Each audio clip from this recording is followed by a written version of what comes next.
All right, everyone, we're going to get this meeting started for the Brawley City Council and successor agency to Brawley Community Redevelopment Agency special meeting agenda for Monday, February 26th at 5 p.m. at the City Council chambers. All right, so we can have the roll call, please. The minutes will reflect our council members present. All right. Next item on the agenda is our invocation. You can please rise. I'll give the invocation. God bless our meeting. God bless our community. God bless our country. Amen. Amen. Amen. All right. Mr. Couchman, would you lead us in the pledge? Sure. Ready? Begin. I pledge allegiance to the flag of the United States of America and to the republic for which it stands, one nation, under God, indivisible, with liberty and justice for all. Thank you very much. All right, next item on the agenda. Agenda's fairly simple today. Next item on the agenda is the approval of the agenda. Is there a motion to approve? So moved. There's a motion to approve. Is there a second? Second. There's a second. Any discussion? All those in favor, please say aye. Aye. Any opposed? Any abstentions? Motion carries. Thank you. Next item on the agenda is public appearances and comments not to exceed 4 minutes. This is the time for the public to address the council on any item not appearing on the agenda that is within the subject matter jurisdiction of the city council. The mayor will recognize you, and when you come to the microphone, please state your name for the record. You are not allowed to make personal attacks on individuals or make comments which are slanderous or which may invade an individual's personal privacy. Please direct your questions and comments to the city council. Is there anyone here who would like to make a public comment or has something to share? Or any stories you'd like to tell us about? Nothing? Like Tim. Mr. Tim Kelly. He's got a story to share. I have stories for later, but Mr. Mayor, City Council, just really quickly, I know we're going to be discussing this later on. I just want to get on record that we have a press conference set for 4:30, and we hope that during the discussion tonight we can talk about how other organizations could participate in these types of activities and how we can support those organizations. So that press conference will be on the 1st, which is Thursday, and we'll begin at 4:30 to 5:30. We'll be doing tours of the theater, followed by a mixer at the Brawley Elks Lodge that's being put on by the Brawley Chamber of Commerce. Thank you. Fantastic. Thank you very much Okay. for the update, and thank you for the invite. Is there anyone else from the public who would like to make a comment? All right, seeing none, we will move on to the consent agenda, and there's nothing on the consent agenda.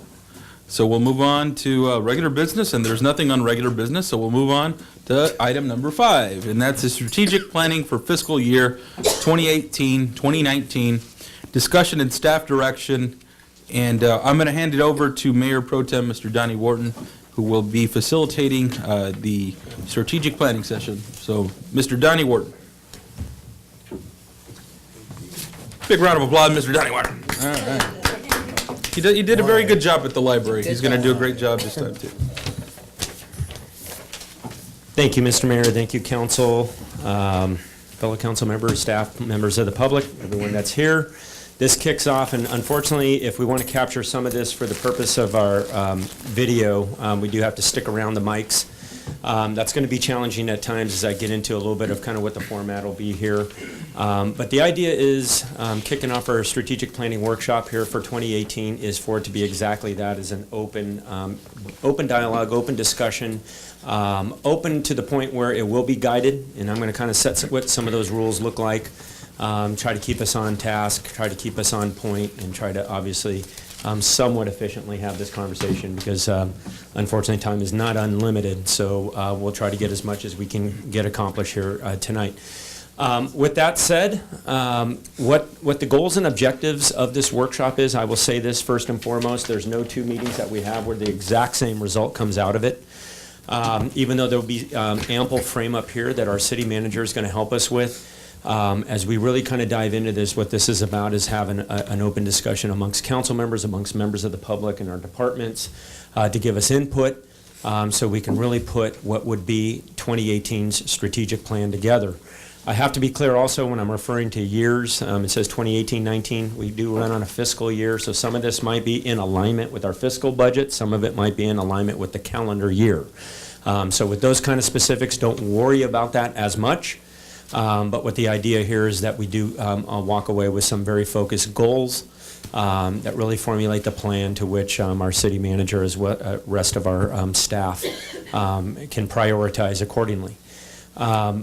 Along with that, what you're going to see is there's going to be some introductory kind of a slide presentation up here that's going to take what we set as goals last year and what was accomplished and kind of what the carry forward is.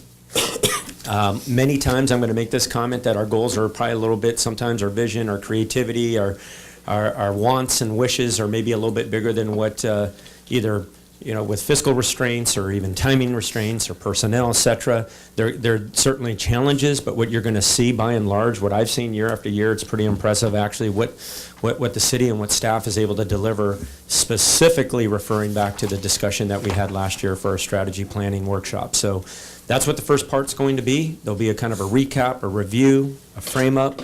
There's been some hot topics that have been discussed recently. Those will be captured up here as well.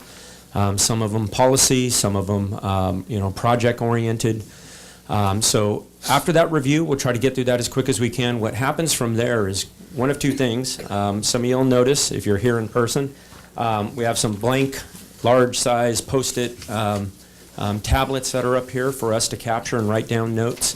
We obviously have the pens. We'll be scribing and trying to capture notes. This is not a word-for-word capture. We held a strategy session very similar to this at recently at the library, and as many of those that did attend, you know, as part of city staff, members of the public, et cetera, you saw that you can have actually quite a rich discussion, and that was really focused, again, just the library as a whole in terms of what they were looking at.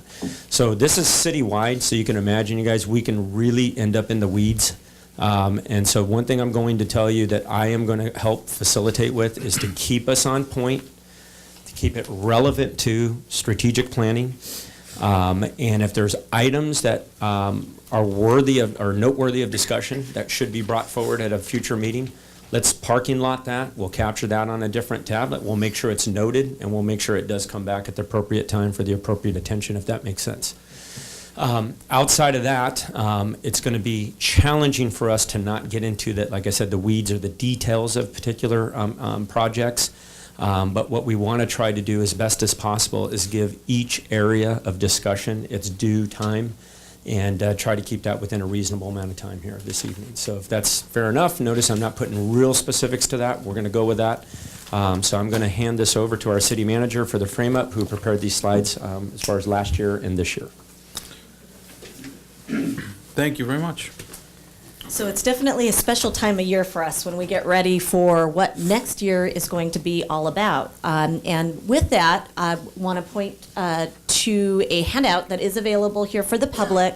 It is the outline of all of our public meetings that are upcoming relative to budget preparation. We begin with mid-year budget review, followed by strategic planning, and then we have a general fund workshop, enterprise funds and special funds workshop, and hopefully after collecting feedback from the council and the public, we're ready to present an overall budget for adoption.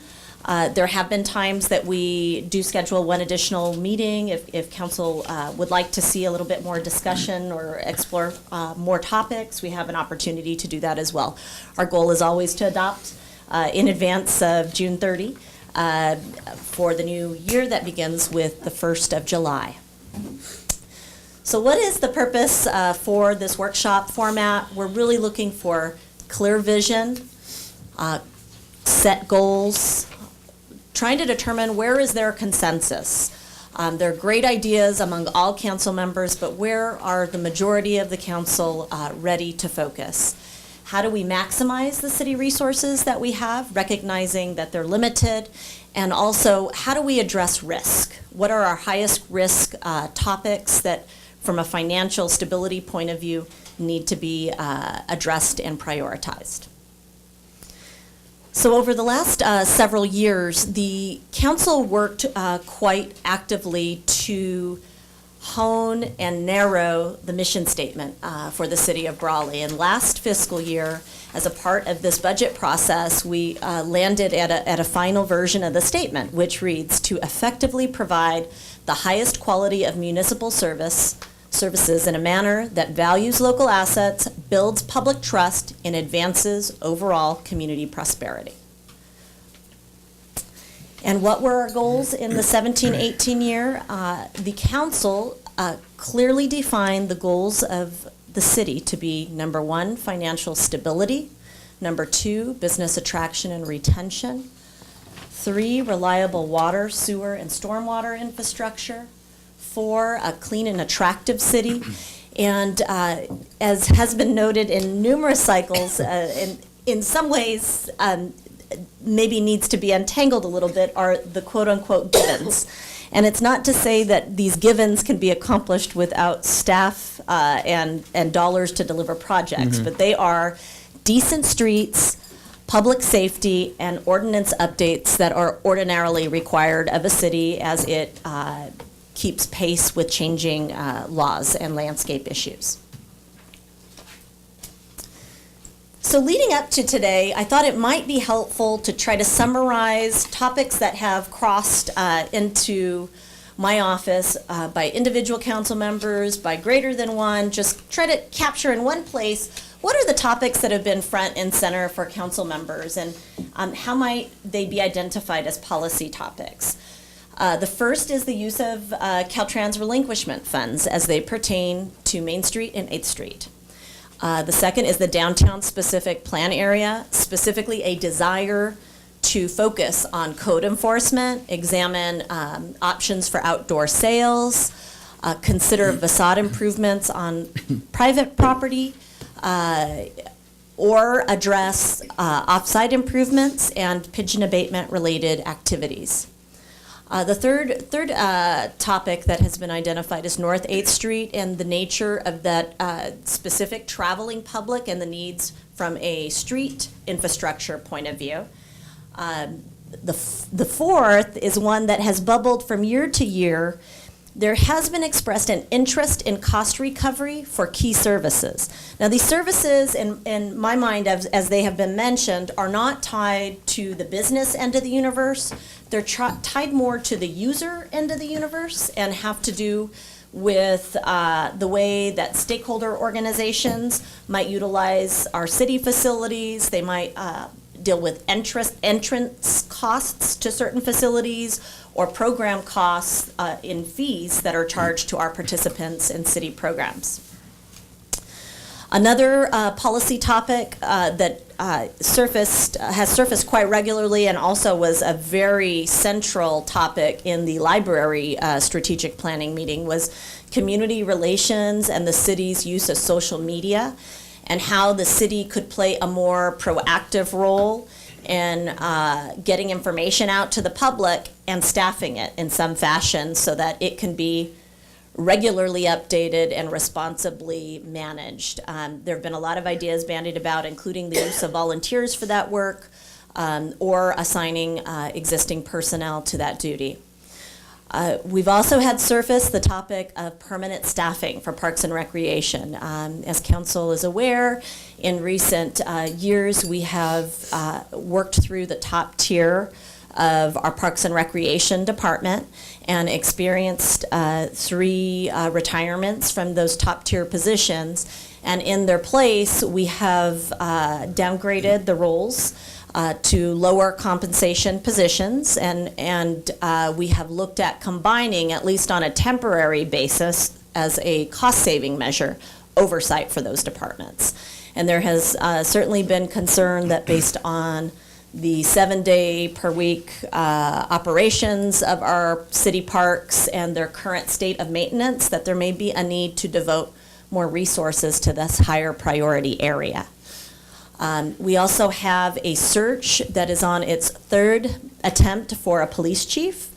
And this policy topic has a lot to do with if we don't generate candidates in this next recruitment cycle, where might the council stand on outsourcing law enforcement activity, combining oversight with a public safety director role, or thinking in a dramatically different way about the compensation approach for the police chief position and resuming the levels of pay that were part of the executive level positions a number of years ago and have since been removed from our operations. And then lastly, I do want to take just a moment to touch on this topic of technology solutions to advance efficiency. We do have in the audience today Armando Garibay, who's our information systems manager. And Armando is working currently with a number of city departments to identify what types of solutions might be a fit for our operations. I also see here in the audience today Kay Procola, who brought forward a suggestion that incorporating a anonymous complaint link or work order feature into our city website could be of assistance to meeting community needs. And these are two areas in which IS in particular could be of assistance in identifying alternatives available, software solutions of various sophistication, whether from extremely simple, which is what we have in our current website, to far more complex and sophisticated. With reference to timesheets, one of the thoughts for efficiency moving forward is looking at how our manpower has decreased from an administrative point of view and trying to find ways to process paperwork that's part of our daily operations in an expedited fashion. Currently, we're a very paper-intensive operation as it pertains to timesheets, and the time associated with processing payroll is in the days, not in the hours. The policy topic is, where does council see the city in the future with technology solutions? Do you want to see staff exploring these options, and is there openness to devoting resources from a financial point of view to accomplishment? Okay, so the first goal that is referenced here today is financial stability. And what we try to do in this particular, at this juncture in the presentation is share what is it that we're doing, what is on the horizon, and how might we change some of the way that we do business in the future. And we're hoping today to also get some suggestions from the council and community as to what we can do to improve in this area. So as council knows, we have extremely tight fiscal control. If something is not budgeted, we do not proceed with the expenditure until a budget adjustment comes to the city council. Departments are always working within their approved budget structure, and we do our best to keep internal control from both the administrative side as well as the finance department's review and release of payments. We, in recent years, have gone through quite tremendous leaning of the agency. We had a great discussion this morning among executive team, and I think it's probably important to highlight the fact that since 2012, we have reduced the number of full-time funded positions by 22.5 people. So 22.5 people times 40 hours of work for each week of the year. Obviously, there have been some dramatic shifts in the availability of workforce to deliver the work of the city. We have been very vigorously examining how we might restructure our citywide departments. And in recent years, there's various appetite out there among both council and community for changing the way things have always been to ways they might be in the future. We are currently, we've currently just completed the combination of two departments, which is planning and community development services. We now have a single director when those two departments had their own directors. And we've looked in a very different way at how to organize the human resources associated with those two separate locations. They've now been combined into one roof, under one roof, and we have the benefit of We've always had the benefit of really great communications between building and planning and public works as well. They're very interrelated disciplines, but we now have 2 of the 3 of those departments under the same roof, which has been of value. We are also testing the notion of library and parks and recreation being under one director. And as council knows, and the community mayor may not be aware, Marjo Mello, our library director, is currently also the interim Parks and Recreation director. So this budget cycle, we have not chosen to move forward with filling the vacated position that we were expecting with the retirement of Pat Dorsey. We also, this last fiscal year, went through a debt restructuring of our CalPERS side fund. That was a very large undertaking for which we're still working out the final details for the ultimate savings to be derived by the city. But that was a significant undertaking to achieve greater financial stability. In this last election cycle, we had a local ballot measure to address the utility user tax. As part of that effort, the city obtained a 5-year renewal of the utility user tax.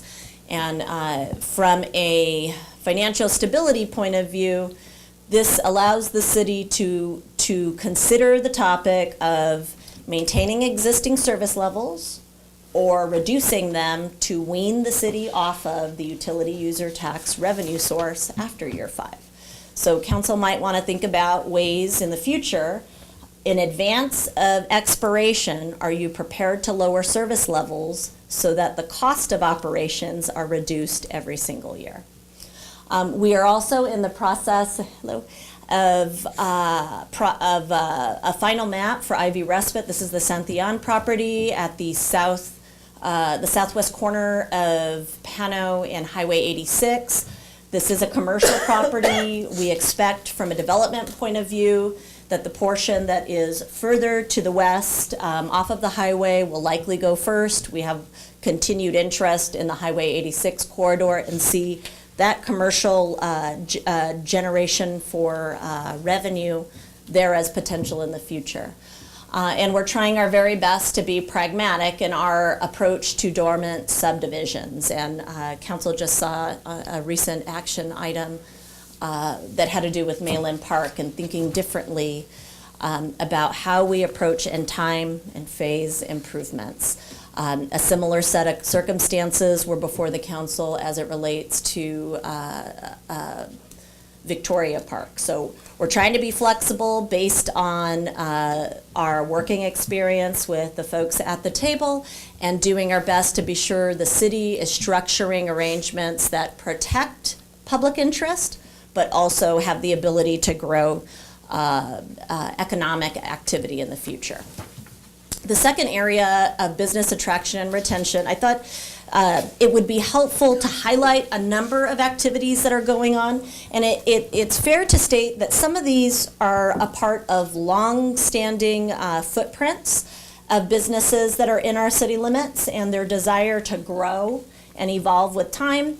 And others have to do with kind of some interesting synergy that's been developing in and around the downtown area. And as I sat to write through the businesses that have located in the downtown, it was very interesting to see how they're clustered and there's maybe more going on than we immediately recognize. But let's first go through some of the kind of general efforts that are underway. There are currently 2 projects that are occurring along the Main Street corridor. One of them is an EPA city-supported effort that identified 2 opportunity sites in the downtown area. The first is the A-Plus Furniture site, and the second is Big Barn at the northwest corner of Eastern Avenue and Main. These 2 sites were identified as well-positioned for development, but having a perception with reference to necessary cleanup.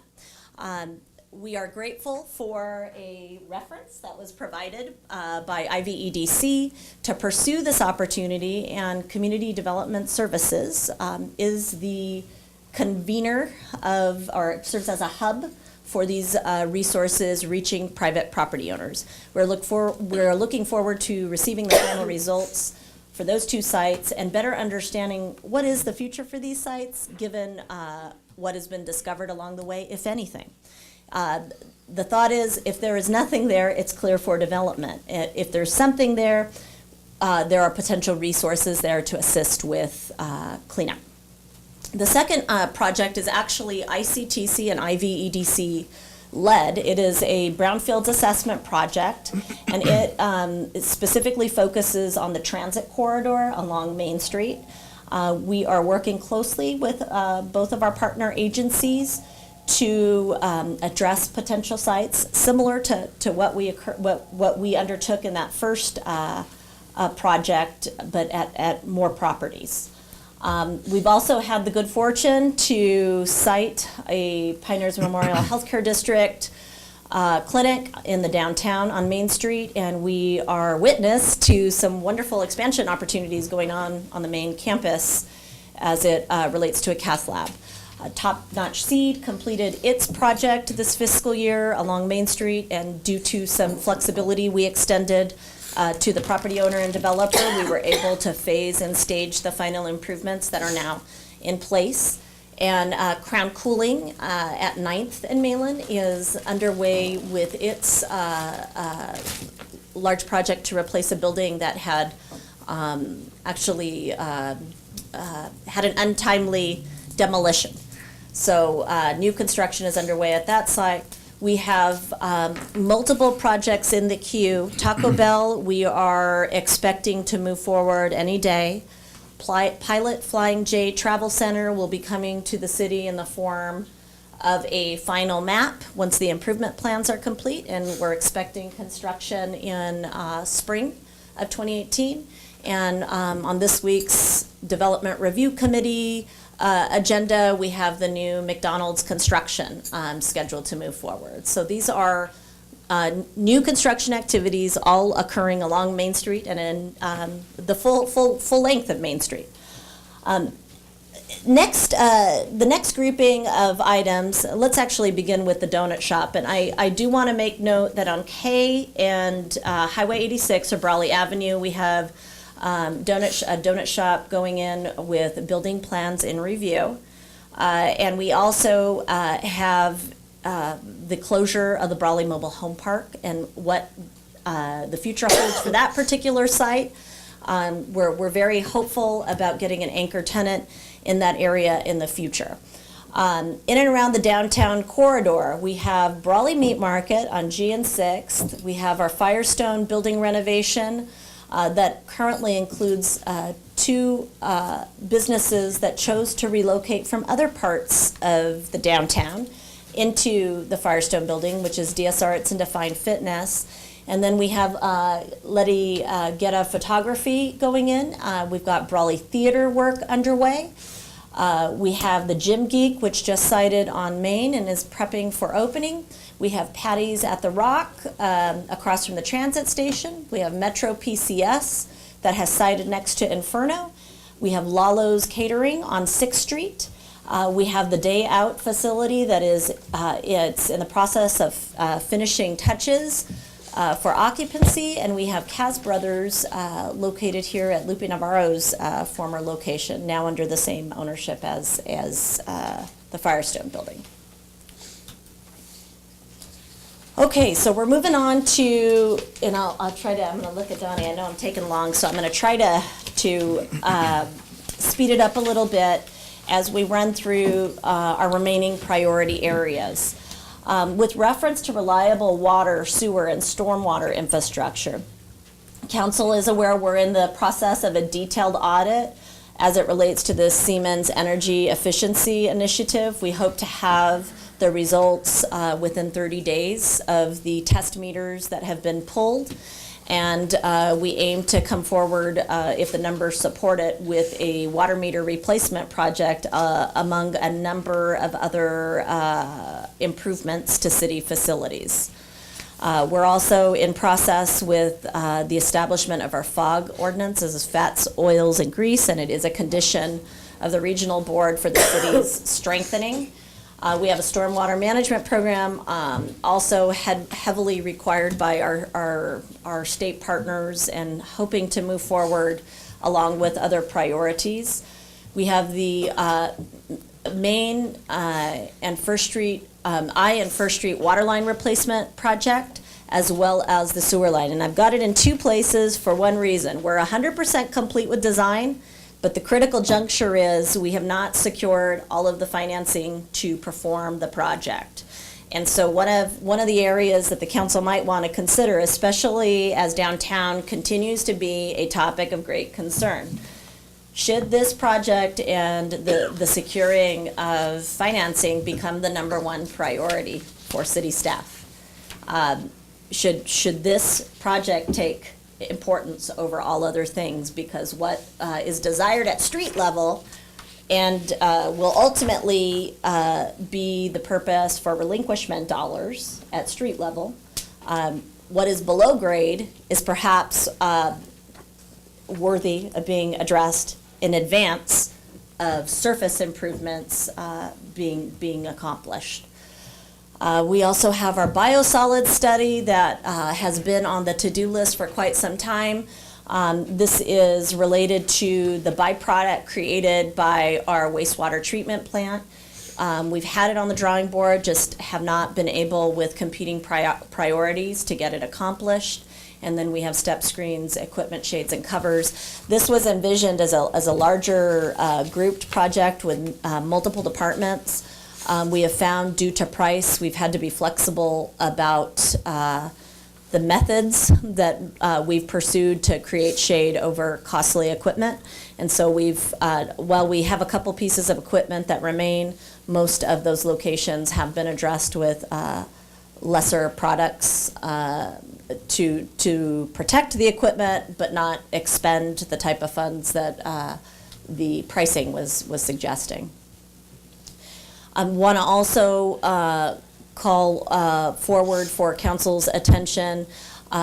You may recall last year there were numerous capital improvements that the age of the water plant requires we take a closer look at, but due to the fragile nature of the enterprise, the water enterprise fund in particular, water enterprise, general fund, they're the two funds that are most distressed. We haven't been able to move forward with all of the capital projects, and now, because of the Main Street water line project competing for resources, council is going to be in the driver's seat as to what's more important, the Main Street water line project or capital improvements at the water plant. And we'll be doing our job as staff to identify for council, this is what we recommend, but obviously how the governing body sees it is most important. Okay, clean and attractive city. This is our fourth priority. We are at about 98% complete with the plaza lighting project. We're hopeful to go out to bid for that project this spring. We completed, along with the Downtown Beautification Committee, the median xeriscaping right before cattle call.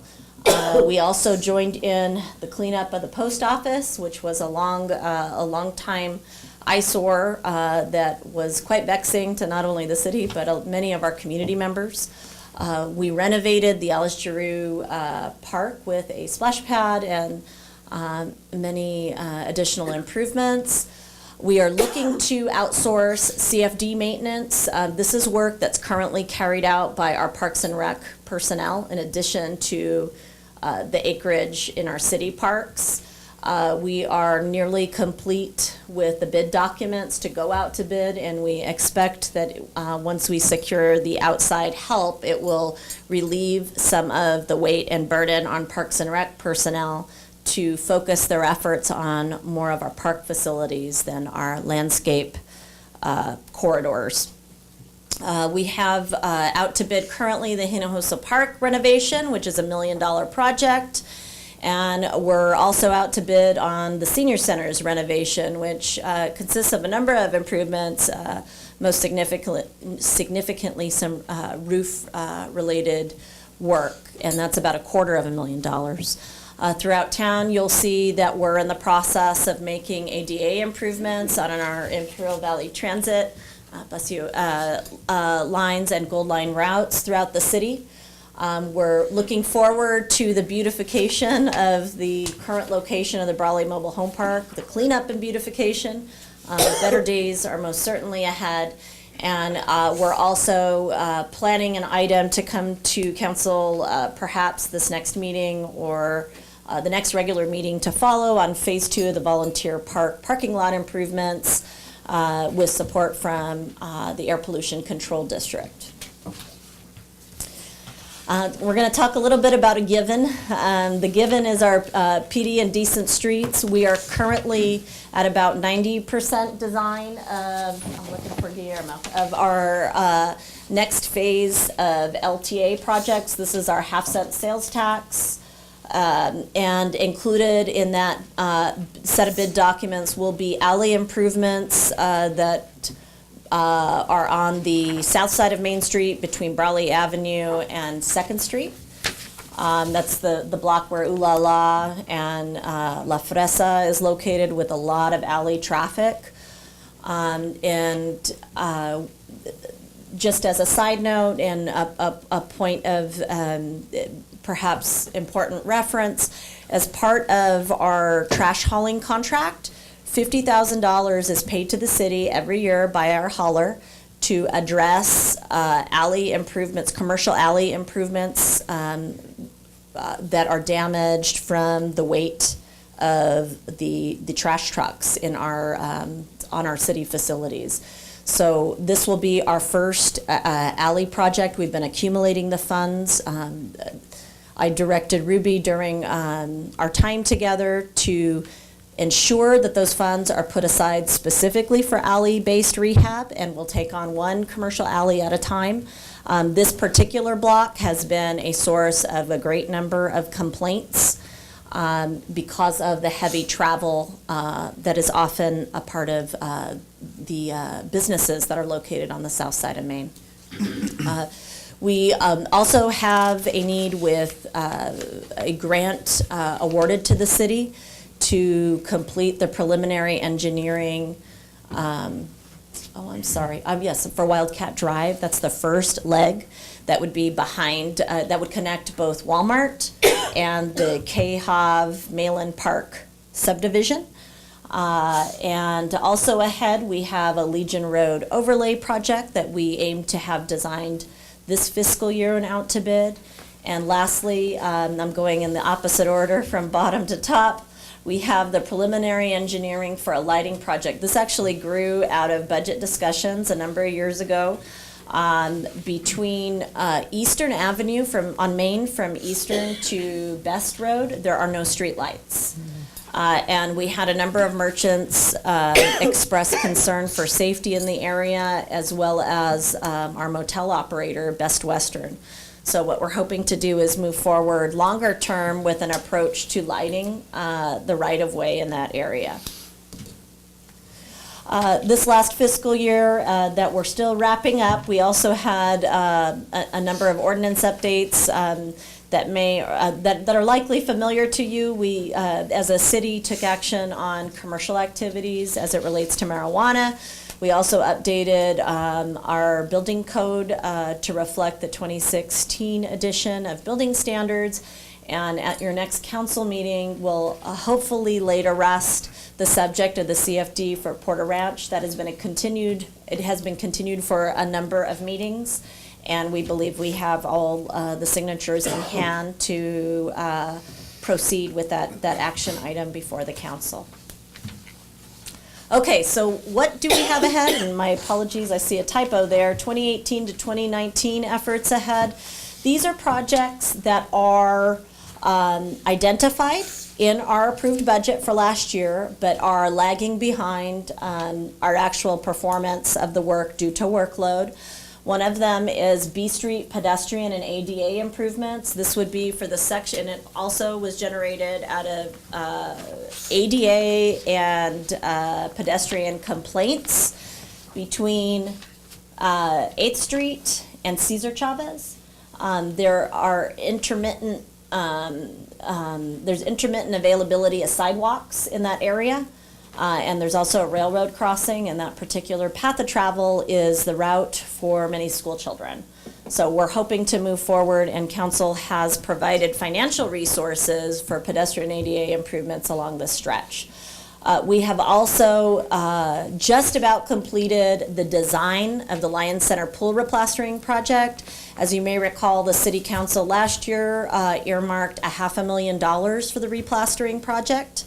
And we're hoping this particular effort we can move forward with it in the not so distant future because the period of displacement that will be involved for swimmers and our institutional partners, such as the high school and the elementary school district, there's a very particular window that is preferred. This year, we did not move forward with the project's construction because of the unknown nature of Measure K and the utility user tax. And because of steep staffing changes that were being contemplated, there were definite questions about the ability of the city to staff the pool in the future. The council also authorized Abe Gonzalez's fence to be repaired. We did go out, or replaced. We did go out to bid on one occasion. The budgeted figures were $27,500. The bids came in at twice as much. So we're in the process of changing our design to look at different ways to bring down the cost, and hope to come to council in the future. Because it's greater than $5,000, we have to go through all the public contracting code requirements for advertising. And so this project has fallen lower on the priority list than a number of our other larger grant-sensitive timelines. But it is a topic that's of great importance to our Parks and Rec Commission.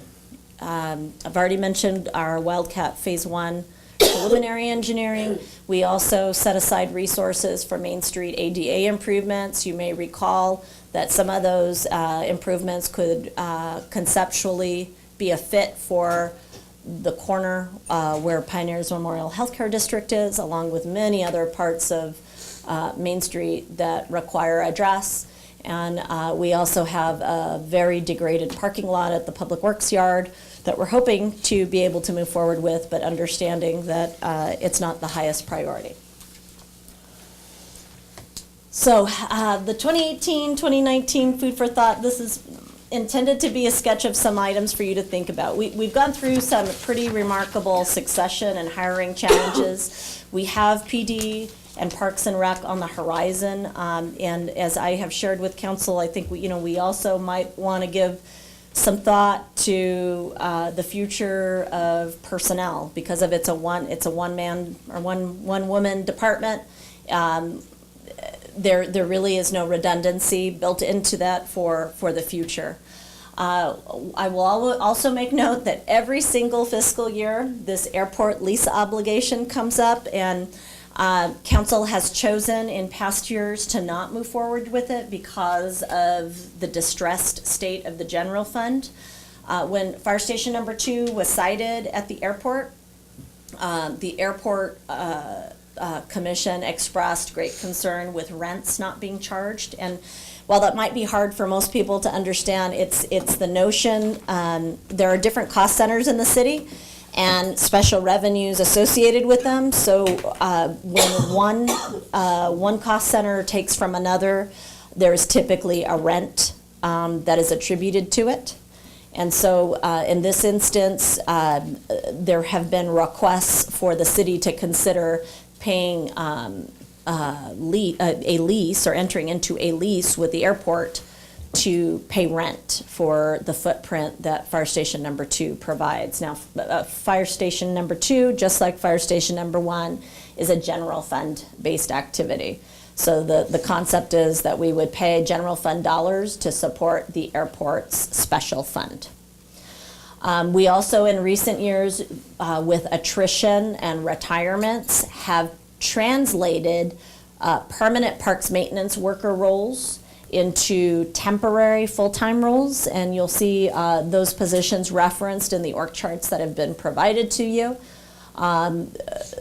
This has been a short-term solution to address long-term needs, but just want to make sure I do my part to remind you that we've kind of got a a solution in place that may not work for the long haul.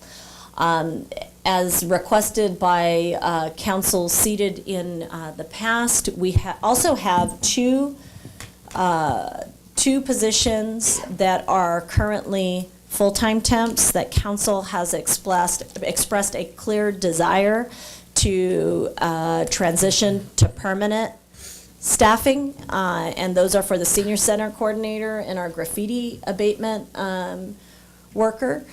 And due to financial constraints, we have kept them in temporary roles this fiscal year. So I just want to make sure that I create a placeholder in your memories for that. And then this fiscal year, we chose to not implement year 4 of 4 for the 50% staffing plan for Fire Station 2. So in order to open Fire Station number 2, we assumed we knew walking in we didn't have the ability to permanently staff at the moment. And so the city adopted a plan, a 4-year plan to 50% staff the station. Last year, due to fiscal constraints, we did not move forward with year 4 of 4. And obviously within the context of Measure K and the potential closure of Station 2, that made a whole lot of sense. Want to also note, just from a big picture point of view, that the wastewater fund loaned money to the water fund. Recent years aren't the only time that the water fund has been in distress. It's been in distress for the last decade or so.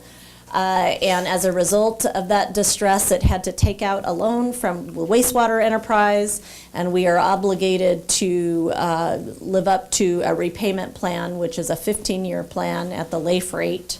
And we're currently in year 5. We aim to be in year 5 in the 2018-19 fiscal year. And I've already made note of the Main Street water line replacement project, just wanting to be sure, because downtown is of such significance to this body, that if that below ground improvement isn't performed, it will be difficult to address the at-grade street improvements that may be part of the future. Mm-hmm. So with that, I've talked far too long, and I'm really sorry for that, but I do just hope to give context for what's in these slides, what the goals were last year, what progress we've made, what's on the to-do list. And at this point, we'll turn it over to our facilitator. Thank you. Thank you, Rosanna. And, okay, so now what we can do, so we don't get locked up in a meeting, if you want to stand up and stretch, if you want to move around, whether you do or not, I'm probably going to come by and meet you. I might ask you something. I know I'll get on the mic here in a second, but the idea of this format from here is really the involvement and the engagement. So I know with staff sometimes a little bit of hesitancy, or you're thinking of maybe just your department. That's fine. I like how Marjo does it sometimes as I'm putting on my my neighborly hat, and I'm going to speak as a citizen and point it out and make some suggestions. So that's obviously for council. The other thing is we don't have to follow the typical meeting format. So don't worry about this. Is first name basis. Keep it open. Let's speak. Let's be open. We'll be respectful of each other, of course. If we get too many ideas flown, which, believe it or not, that might happen here. Rosanna, thank you for the time, because I think that was still time well spent, and that was actually a Cliff Notes version of what all has happened from last strategy meeting to this. So for anybody out there that's thinking that we just set these goals and they really go nowhere, I hope that answers some of that. We've been, I think, for the past 4 to 5 years, have been on a pretty good track of being able to not only accomplish those milestones, but here's where we discuss them, here's where we narrow it down. With that said, what I'd like to do, instead of doing slides, we're going to try to capture up here the headers. For example, if relinquishment funds is something we want to discuss, that'd be the header for this sheet. I know, and that's why I'm starting here. That might be a topic, but let's be careful on this. Just make sure it's relevant to the strategic discussion, and obviously it does. It has a tremendous impact on that.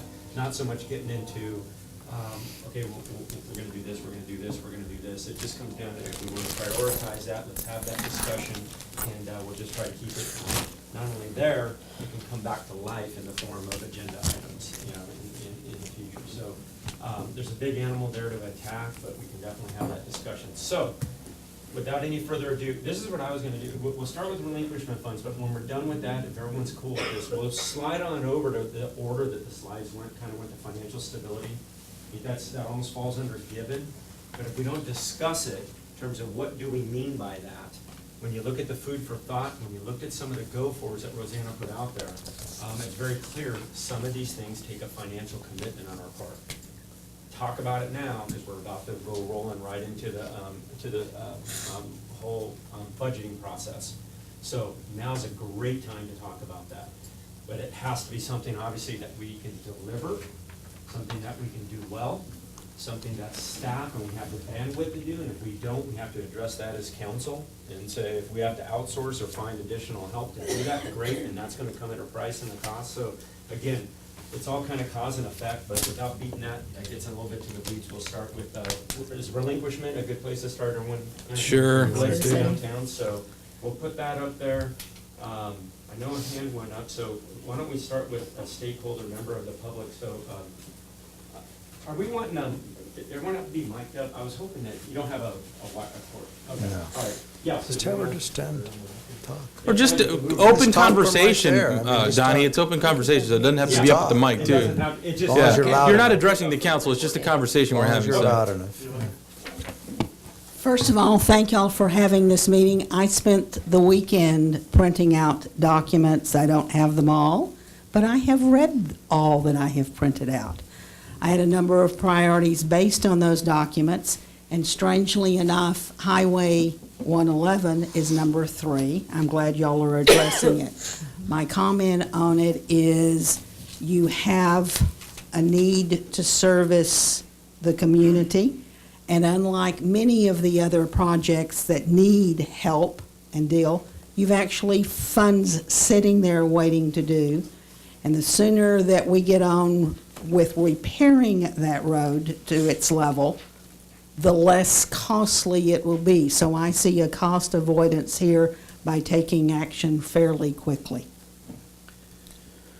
Comments only on that, I'll move on. Fair enough, and yes, it's not so much this is a debate, but I think it's important, let's have the dialogue though, and I think one of the things is relinquishment funds have actually been discussed year after year. It isn't a topic that's been kind of swept aside. I think the importance of this is, I'm gonna do my best, Rosanna, someone correct me if Yes. I'm wrong, and it's, those funds are there actually for the maintenance, the lifetime maintaining of these roads, not so much a redo. Now, I understand redoing sometimes might be part and parcel of ultimately repairing to some, level of quality, understood. I think the idea was, we do not want to get specifically, I know we talk about Main Street about this, about entering into a project that has a low grade priorities and then having to rip apart what would, the great work that we just did. 111 understood, might be a little bit different. There's also a little difference in the allocation, even though I think as council, we can decide differently, I suppose, but it is a very limited pot of funds to do actually probably an extraordinary amount of work.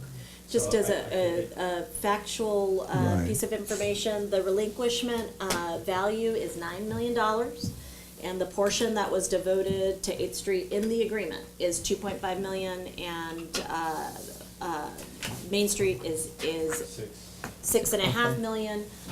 We have accumulated the interest to the fund, so the interest is running with the fund, although the council could decide otherwise, and the interest has been accrued at approximately $260,000. So that value is there and being accounted for on an annual basis. Well, just with respect to, the format isn't as open as it was, for example, over at the library, because this Yeah. becomes more of a council meeting, and I wanted to get away from that. But certainly public comment with respect to your thoughts on relinquishment funds, and I'm glad that was clear as far as the allocated amounts. But did you want to go through the slide process, or did you want to just provide input on this That's it. particular topic, or? We're gonna go with this right now, that's our slide. Okay. So we'll go through the topic, so when we get to financial stability, same thing, we'll put that up there and then we'll hit the bullets. We'll go to the next topic. If there's a new topic, we can do that too. So right now, we're just starting with that, then we'll move on to the similar topics we covered Okay. years back. I'd like to add a topic, and that would be downtown public improvements. And that would be something that I'd like to discuss as well. Okay, I can, well, look, you want me to do relinquishment 8 Yeah. and Main? Yeah. Or downtown? I just do it generally, I can do it generally. Yeah. I'll have it. I'll make it big so you can see. There we go. I think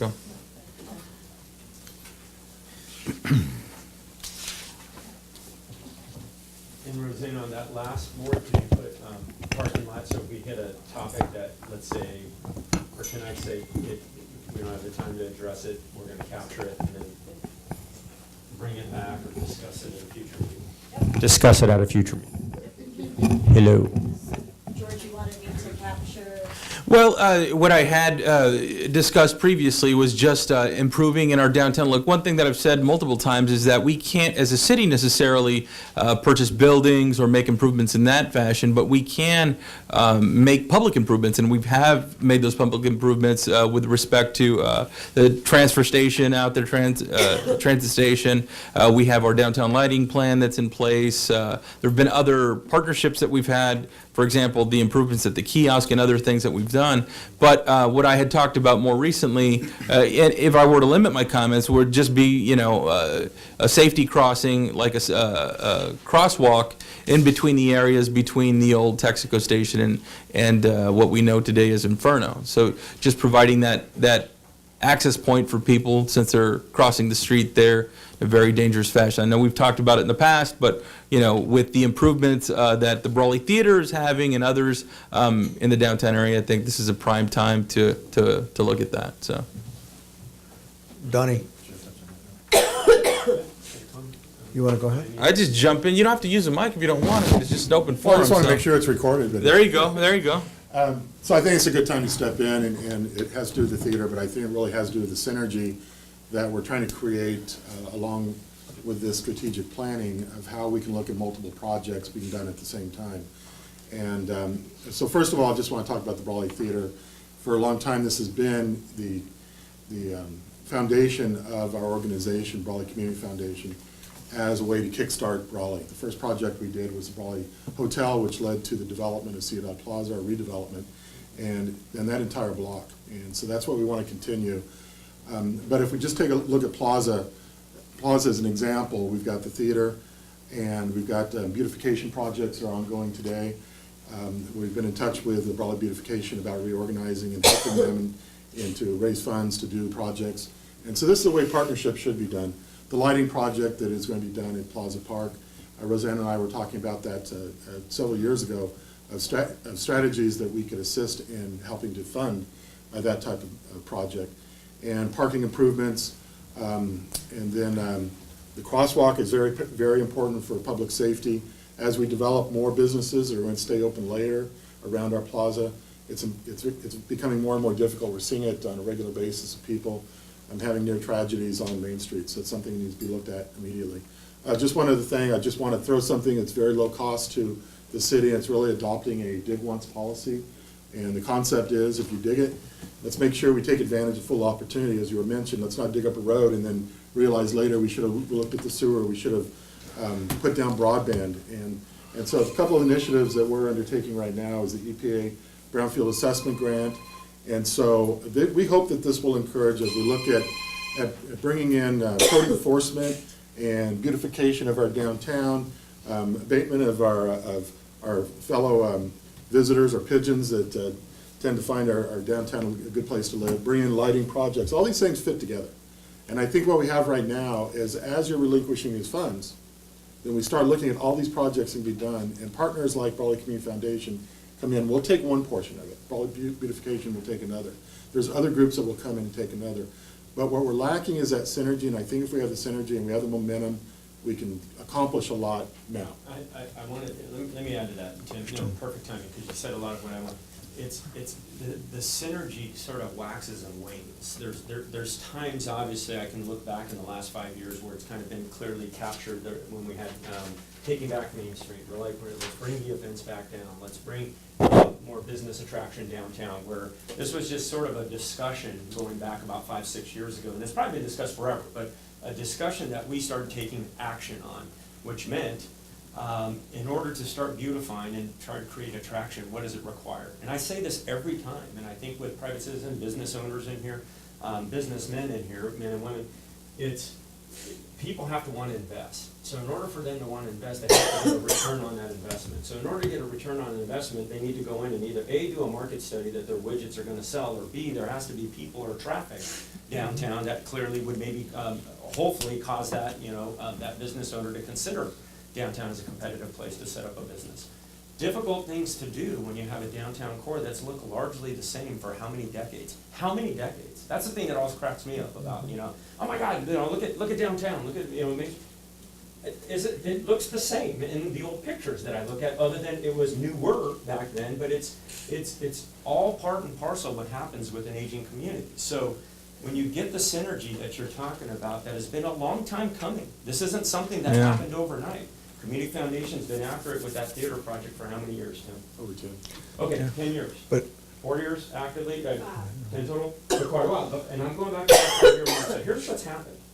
Everyone saw a recap of just year one of this last year. If we did a 5-year recap of the amount of activity, the amount of investment that has begun in the downtown core, and really you can use all of Main Street. If you look up and down, east side of it, west side, there's been more investment downtown on Main Street in the past 5 years than there were the previous 10. And you can do a comparative, you can do a study, but that doesn't matter today. It matters where we're going. So the momentum, I think, that started, the wave is starting. There is a keen interest, I think, between our city, between our departments, between our users, between the council, between our organizations that we're working with to want to see these things happen. As a matter of fact, I think our appetite to see them happen are a lot bigger, probably than our means to deliver it all at once. So I think narrowing this discussion down to what can we deliver this year and actually make happen was part of a presentation that the mayor delivered last year on, we gathered up a lot of our Main Street businesses, we presented to council some of the low-hanging fruit, some of it's high-hanging. Some of it, spending $9 million or relinquishment dollars, fixing the underground water main, that right there is well over, that's $12 million in improvements right there of just capital expenditure that we have to do. If we're gonna do it, we've gotta do it right, and you said dig once, right? We have to make sure those precious dollars are spent right, well, and for the long haul. So that would be the thing that I would kind of caution, like if we wanna take all that on, within the course of this next 12 months, or have the right discussions, the right priorities, so when we get to the relinquishment, we're investing good dollars for long-term, lasting, use. I think there's a comment here. Yeah, but Donnie, we need to go back to the basics, I think, on this relinquishment money. The relinquishment money was $9 million, and when did we get that from? 2012. 2012. Okay, now it's 2018. And for the last, say, 6 years, we've been talking about that relinquishment money, and it came in at $9 million in 2012. Now, if we got relinquishment money for a road like that, it might be $12 million, it might be $14 million. The problem that we have right now is we've said we're going to hold off on utilizing that money for road improvement until we do the undergrounding. But we never have the money necessarily to do the undergrounding. So we've got to make a decision on relinquishment money and how we're going to spend that. But the situation still exists is we have to take that money, we have to make a decision about the undergrounding of the water main and do that first, okay, before we spend the relinquishment money. But the more we wait, the less value there is in the relinquishment money. So maybe what we need to do is really look at that situation and say, well, we're going to do 111 first, so we'll take the $2.5 million, we'll do whatever we can do over there, and we'll hold off on the other until we can do the water main. But we have to do the water main this year, maybe, in order to do the road repair next year. So that's my concern is that we keep putting this off, but I think in some ways it's a negative thing for us as we move along. The other thing and one other point that I'll make is the other thing that I'm getting from people out there is they don't want us to use the relinquishment money for anything other than the road improvement, okay, period. And that's what I'm getting from the public. And I don't think they mind us using other funds for some of the things that we talked about on beautification and things. But when it comes to that $9 million in relinquishment, and maybe the interest might go for something else, but the $9 million in relinquishment, I think they want it used on the roadway, and they'd like to see it utilized sooner rather than later. And that's So important to kind of the consider, important that we get but it. we need to refocus on our energy here, because if we're talking about spending $9 million on roadway improvements right now, that money is supposed to last for an Understand that. infinite amount of time. It's not supposed to last 5 years or 10 years. That is for the rest of time. So those are things that we have to consider. With respect to downtown improvements, the focus that I'm wanting to talk about is just public improvements that we can make. Right. However that's funded, that's up to grant opportunities or other things. But that is one thing that I do want to make sure that we focus on. So, Well, there was I another just- comment? Oh, yeah, I had a comment. I'm concerned also because I think since I came on the council, we've been talking about the big expense for the underground water main. And I think we need to address that this year. We need to figure out when we're going to start that, how much is it going to cost? We know that. How much We money? know that okay, how we much know it's that, going to but how cost. But how much do we have available? We have $2 million budgeted, Okay, but it's so a $4 million project. we need to probably get that up there on wherever it belongs, but because it's critical that we address that. I don't think we keep moving forward on that, and to me, that's a critical thing that needs to be addressed. Norma, with respect to, I absolutely respect what you're saying. I agree, actually, but we gotta be careful how you phrase it. It has been addressed. What came back was twice as much is what we budgeted for. So that put us in the dilemma of, okay, so So that's what do we $2 do? million more So dollars in capital. Do we do it in expenditure. pieces, or, Yeah. I don't know. if we Doing it can in or not. pieces will continue to elevate the cost. But one thing that the council may want to consider is if the number one priority is Main Street water line, let's sideline other projects Yeah. for the time being and focus on securing the financing. Prior to Yasmin Ariano's departure, our focus as a team between myself, finance director, and city engineer were look at potential funding sources for financing alternatives. Yasmin left, it got delayed. Ruby and I picked up occasion. Now Ruby is gone. So it's really, really important that if that is the number one, we need to maybe think about the other priorities that become the burning bush for the day and instead focus, guys, there's no other topic more important than the Main Street Waterline project. I mean, if that is the communication of a consensus of the council, that means other things will. We'll have to go by the wayside. Well, and they may be able to be delayed. I don't know that. The only thing I will say, one other statement that I'll make is, when we got the relinquishment money from the state, they gave us a choice. They said, you can either have this $9 million in relinquishment money, or we will do the improvements on the Main Street corridor and the 111 corridor, and we will do that for you, and then that's it. We chose the funding avenue, and I think that was recommended to us by a variety of different sources, because we could utilize it for long-term improvement. But in reality, the $9 million, I believe, was meant from the state, when they give that to you, it's to upgrade that level for the Main Street corridor, because you're relinquishing it, they're relinquishing to you, it's to bring it up to a certain level that's supposed to last 10 or 20 years, and then you're basically responsible for that, for the additional money. It's not $9 million for increased maintenance over the next 20 years. It was $9 million to bring that street up to grade, or up to whatever quality it needed to be, and then in 20 years, the city takes that over due to revenue and everything else that comes in. So I think there's some misunderstanding about the $9 million. The negotiated value is based on bringing it up to standard. Right. But the terms of the agreement are, it shall be the sum available to the city for its maintenance in perpetuity. In So at some perpetuity. point, it Yeah, becomes the it's in state's obligation versus the I city's, understand that in right? perpetuity, but $9 million isn't going to run very long in perpetuity. One other item that might be helpful for council to see as an opportunity is, in the world of ICTC and regional pots of funds, there are many, many opportunities that the city has at its fingertips for roadways that have higher traffic volumes. Not all of our streets are higher traffic volumes. Some of them are absolutely distinctly local streets, and Measure D is the method that we use to address maintenance for them, or our gas tax, just generally speaking.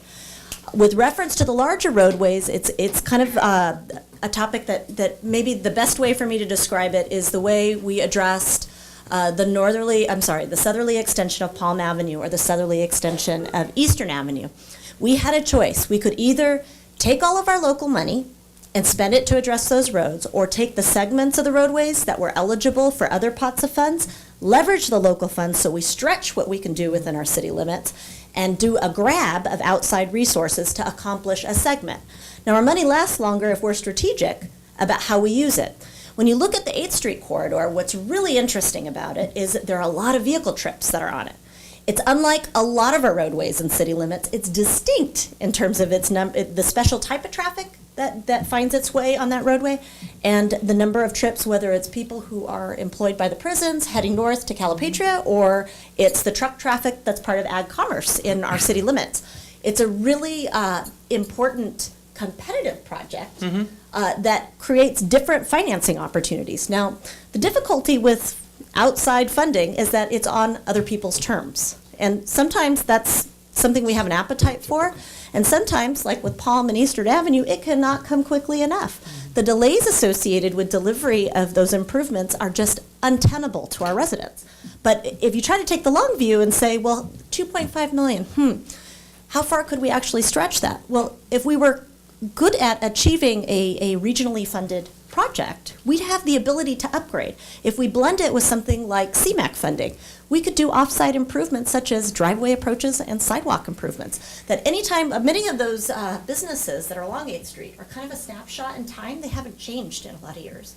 And so when you look at the status of the private property, you see that they might not have paved parking lots. They definitely don't have driveway approaches that are improved. Now, are folks going to add on to their buildings and trigger all of those improvements? Probably not going to be a desired set of conditions. What if the city could come forward as a part of a grant that it received? We use the 2.5 for a portion of it for a local match, which generally consists of 11 to 12% of a grant award. That's the way these state and federal funds are structured. Now we take our $2.5 million, we only use a portion of it for a match, and we accomplish a much bigger and better project that serves the users and travelers for a much longer period than a patch project that is a poor final result for the long run. Rosanna, what I'm hearing, so we can capture this so far, from the workshop, remember guys, we're not voting on anything here, so it's just for future. What I'm hearing, so we want to dive deeper on the 111 or the 8th Street 111 portion of the relinquishment funds, which at this point, we're not looking at having to dig anything up or do underground and redo. So that method might be what you just described, looking for, regional or Yeah, relinquishment Grant. opportunities, whether So, they're state or federal, right? I mean, that's, Let's make that Grant part, funds. what I'm hearing think is that's that fine. part of maybe the Matching funds. low-hanging fruit kind of priority, as the Main Street water line is a different priority I have to wait before on we that again. address what's above ground there. So we need to move that up the list, but the only thing, which, was echoed in your frame-up, by the way, so let's put, So this is Main Street Camp this is Rate? back, the Is Main that the- Street, I think Main underground. Street water line needs to be a priority. Yeah, it needs to be up there. The next topic we need to address on that, you guys, is just gonna be as we go through the budget process, is how we're gonna pay for it. How's It's it gonna be also paid for, bandwidth, yeah. And it's bandwidth, it's those other, multiple 30-something projects that I think Guillermo, a few meetings back, put up there, as far as what the priorities and all the grant-funded projects are, that we could be in jeopardy of if And we they don't. have to be But done right I think away. the important part, if we're taking another huge step forward on that planning and moving forward with making it a priority, we can have a deeper discussion and figure out where that would fit, whether it's now or next year, or whatever the case may be, but at least we're working, as Rosanna said, on the financing and the funding end of it, because that's first and foremost, and if we identify that, then we have something to move forward on at a future time, right?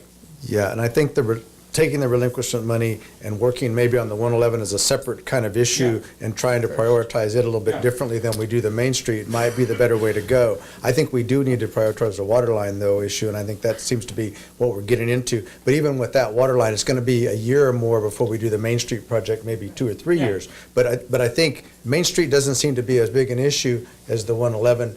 Yeah. But I do think there's some safety issues that we have to look at, but maybe we can utilize different funding for that. So those are some of the topics. Let's kind of bounce around a little bit too, Yeah. with respect to some others. I know that there's, for example, community relations and social media. I brought this up multiple times. I know the rest of council has too, but I really would like to see us focus some energy on making sure that we communicate. And I've said it before. Some of the wins within the city, a lot happens within the city of Brawley that isn't shared and expressed to the public, so they may not be aware. And some of the challenges we're facing are some of the improvements that are being made. For example, right now there are several ADA improvements that are being made. It's a $1 million project. And that's, but telling the public how that's being funded and how that improves the transit system here locally, I think is important. But that's just a very small example of the things that I would like to make sure that the public is aware of. And I know we talked about, or it was mentioned, we have some volunteers, but I don't think that that's the right approach. We need to make sure that it's responsibly managed, and it's managed in a way to where we have the right information out there to the public. So just food for thought for everyone. Community relations and social media, I think, is very important. It was discussed over at the library strategic workshop as well, and that was another item where the public felt like there was a lack of engagement on what's occurring and the resources available to them. So, And, go ahead. So I'm going to speak to that, and then I'm going to back up to the downtown. Okay. But with regards to social media, because that was a part of my past, was consulting in the realm of social media. My recommendation is do not have a volunteer. That's not the best idea. It should be under a job description, and there's specific ways of establishing your social media presence so that if in the event in the future the staff person is no longer here, then you have safety measures in place. And all social media outlets, platforms, they are pretty good now about having those checks and balances in place. They've really developed over the years. I've seen businesses that have come crashing down with loss of their social media platforms because employees, they weren't set up correctly and employees walked away with it and won't turn it over, which you cannot do, by the way. Sam walked away with the password the other day. And I really agree that social media is a good medium to get information out. I know there's a hesitation amongst cities, at least locally in the valley, to take that approach, but it is a good medium for information, and it's also a way to highlight the good things in the city. I want to back up just a little bit to the downtown discussion. And part of every strategic planning process, there's got to be a little bit of dreaming. Strategic planning is where the dream comes to meet the reality, right? Sure. So we gotta do a little bit of dreaming, and we can look at what's already been thought of or dreamed of in the past. When we look at the downtown specific plan, there's a vision for the downtown specific plan, and in that vision, if you read through it, it talks about how there is families being able to walk in the downtown area, enjoying an evening event out on the plaza, great lighting, which we know is in the future, and businesses for them to go shop at, and so on and so forth. But there's some issues there, and the issues are, well, we don't have the businesses for them to go shop in the evening. We have very few, I should say. We have very few, and we don't really have the infrastructure up to code to be able to bring some of those businesses in. So the Chamber of Commerce, we have been, as George and I actually spoke on this topic, as well as I spoke with Norma about it, that we have been actively engaging businesses who are looking to expand. We're not looking necessarily at startups because that could be an unknown, but we're looking for businesses that are wanting to expand, and we're working with them on bringing them to Brawley and convincing them that Brawley, and downtown specifically, is a great area to invest their funds.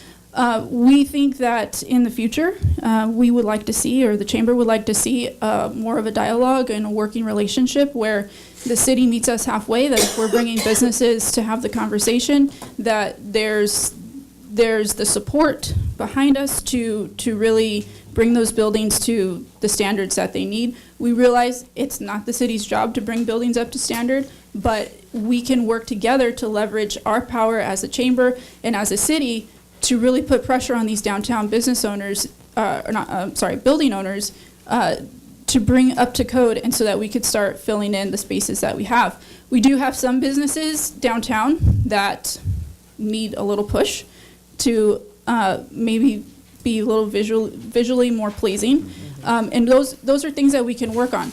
A big part of selling your area as an area to come to is visual, and there's little improvements that we can make, many that I've discussed with some of you, discussed with Rosanna, little improvements that we can make that will make our area more attractive, and we'll be able then to bring in businesses. It'll be easier to bring businesses in. like I always say, my marketing background, there's got to be the feel good. If we make them feel good, we show them the numbers that this is a viable area, we have ways of doing that, they'll want to come in and they'll want to invest. So we think from the chamber standpoint, there's definitely a shift happening. It's an organic shift. It's headed down the road of arts. We think there's a big push where we can perhaps work. We're actually currently working with NOCA in bringing more of an arts-minded downtown area. The idea is that the downtown of years past was for, if you look at the makeup of businesses, it was to sustain everyday life.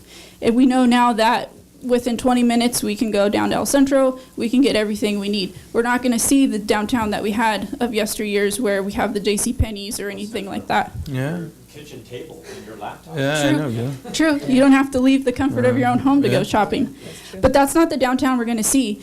What we could see, or what if we dream a little, we see right now there's a shift in businesses. There's an arts movement that's happening, and if we can harness that with some of the tourism that's going through, we can make this a nice boutique area to come and shop, and people can have a nice experience. But it takes a lot of players to come to the table and to really strategize the best options and how we can accomplish that. And I know we had a talk earlier today, Katie, thank you for the comments, but you know, I would even say that you don't even need a dream because it's already starting to happen. I mean, there's a tremendous amount of movement that is already happening. Look at the old Firestone building that has been revitalized and rebranded, and really it's hosting some new businesses there, ones that are helping to build downtown. We have restaurants that are in place now. We have pubs that are in place now. We have things that are in movement, in motion. So with respect to the arts, there's an art studio in the downtown area, you know, and so there are things that are starting to really drive change. And we did make the downtown arts district that was designated an arts district just a while back, and so there are opportunities there, and people are starting to take advantage of those opportunities. And you know, in the discussion that Katie and I had today, we had the idea of really having a kickoff to get some ideas flowing and really kind of rebranding the relationship that the chamber has with the city, just so, you know, it builds momentum and it gets really people starting to talk about the movement happening within downtown. So I think those are all important things. And it's all great input. So I'm excited about it. Look, we have the theater that really, even though it's been a few years in the making, now we're starting to see real movement. The roof replacement is going to be in motion soon. I know it's been removed, but that is really a start of something big for our downtown area. Not to say that the other things aren't important, but that is really the movement. If we're looking at the arts district to be effective and important, that's like a central location for that to really expand from. So I'm excited about it. It's just, it will take a lot of group effort, whether that's the Brawley Chamber, or I should say it's going to include the Brawley Chamber, IVDC, Small Business Development Center, all of those agencies, City of Brawley, of course, and others, to help make everything happen. And so I've said it at the mayor's breakfast, but it takes the partnerships, it takes the entire community, it takes everybody to make sure that we're working together. But I really want to make sure that the comments that are expressed here, we have some real tangible plans for this year, you know, from everybody. And so, you know, going back to, I know that there's things that won't come this year in 2018, but if we can central our focus on things that this council will work on, and not just downtown, of course, throughout the community, I think we're going to make a lot of progress. So anyway, my 2 cents, but thank you, Katie. I appreciate it. Thank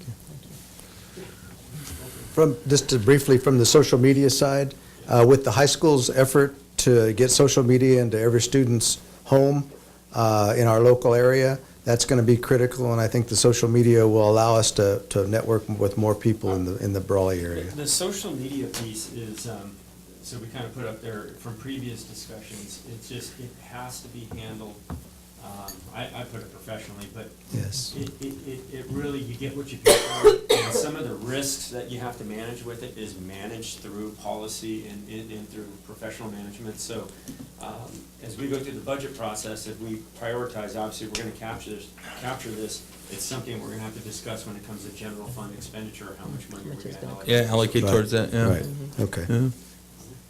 Yeah. Yes. 2 comments up. First, let me do communication. Y'all have a notification system, and I never can pronounce it. I always want to call it Nixle. Nixle, Nixle. thank you.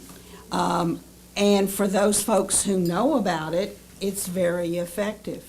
I was pleased to receive over the weekend, or on Friday, about the Pure Grow comment being, but unfortunately, we didn't take the opportunity to promote this for those folks who have already signed up. More use of Nixle. Yeah, more use of Nixle. So you're talking about for the strategy meeting? For the strategy meeting. For more of our And meetings. one of the things about that is it is a social media, it is a text, it is an email system for those folks who want to be in the know. It is not Facebook or Twitter or all of that where it's retweeted and retweeted, and you might lose control of what's being said. But it's an advisory communication system.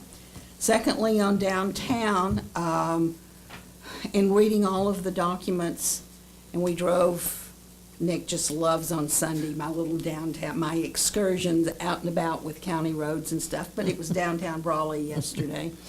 Crosswalks are critical.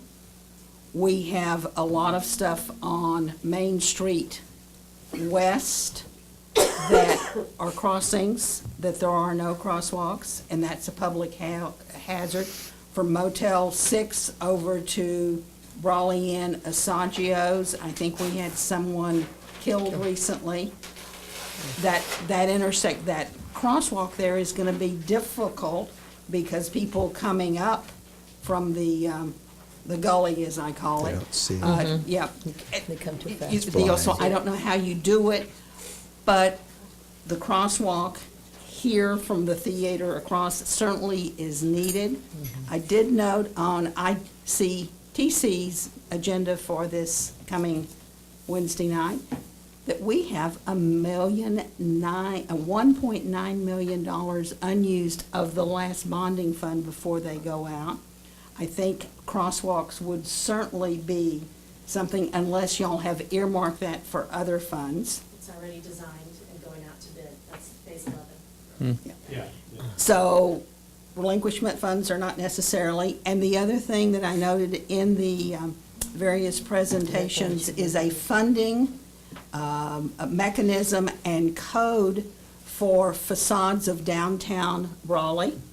I think that is a priority of how do you get these folks to do a better facade? We can't control what goes on behind those doors, but some sort of code enforcement. And I really like the idea, but keep in mind I have a politically incorrect code, before I say this, of planned pigeonhood. Land pigeon. Of some way, because once the theater is complete and has a real roof on it, those pigeons are gonna be looking for places to go, and they're gonna go to our vacated buildings. What about the pigeons at protest with little signs? Where will they? Stand in front?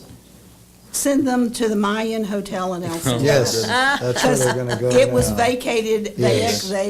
today, unfortunately, all Saw of it. those residents were Homeless. asked to really? leave today, Yeah, they were asked to leave the line.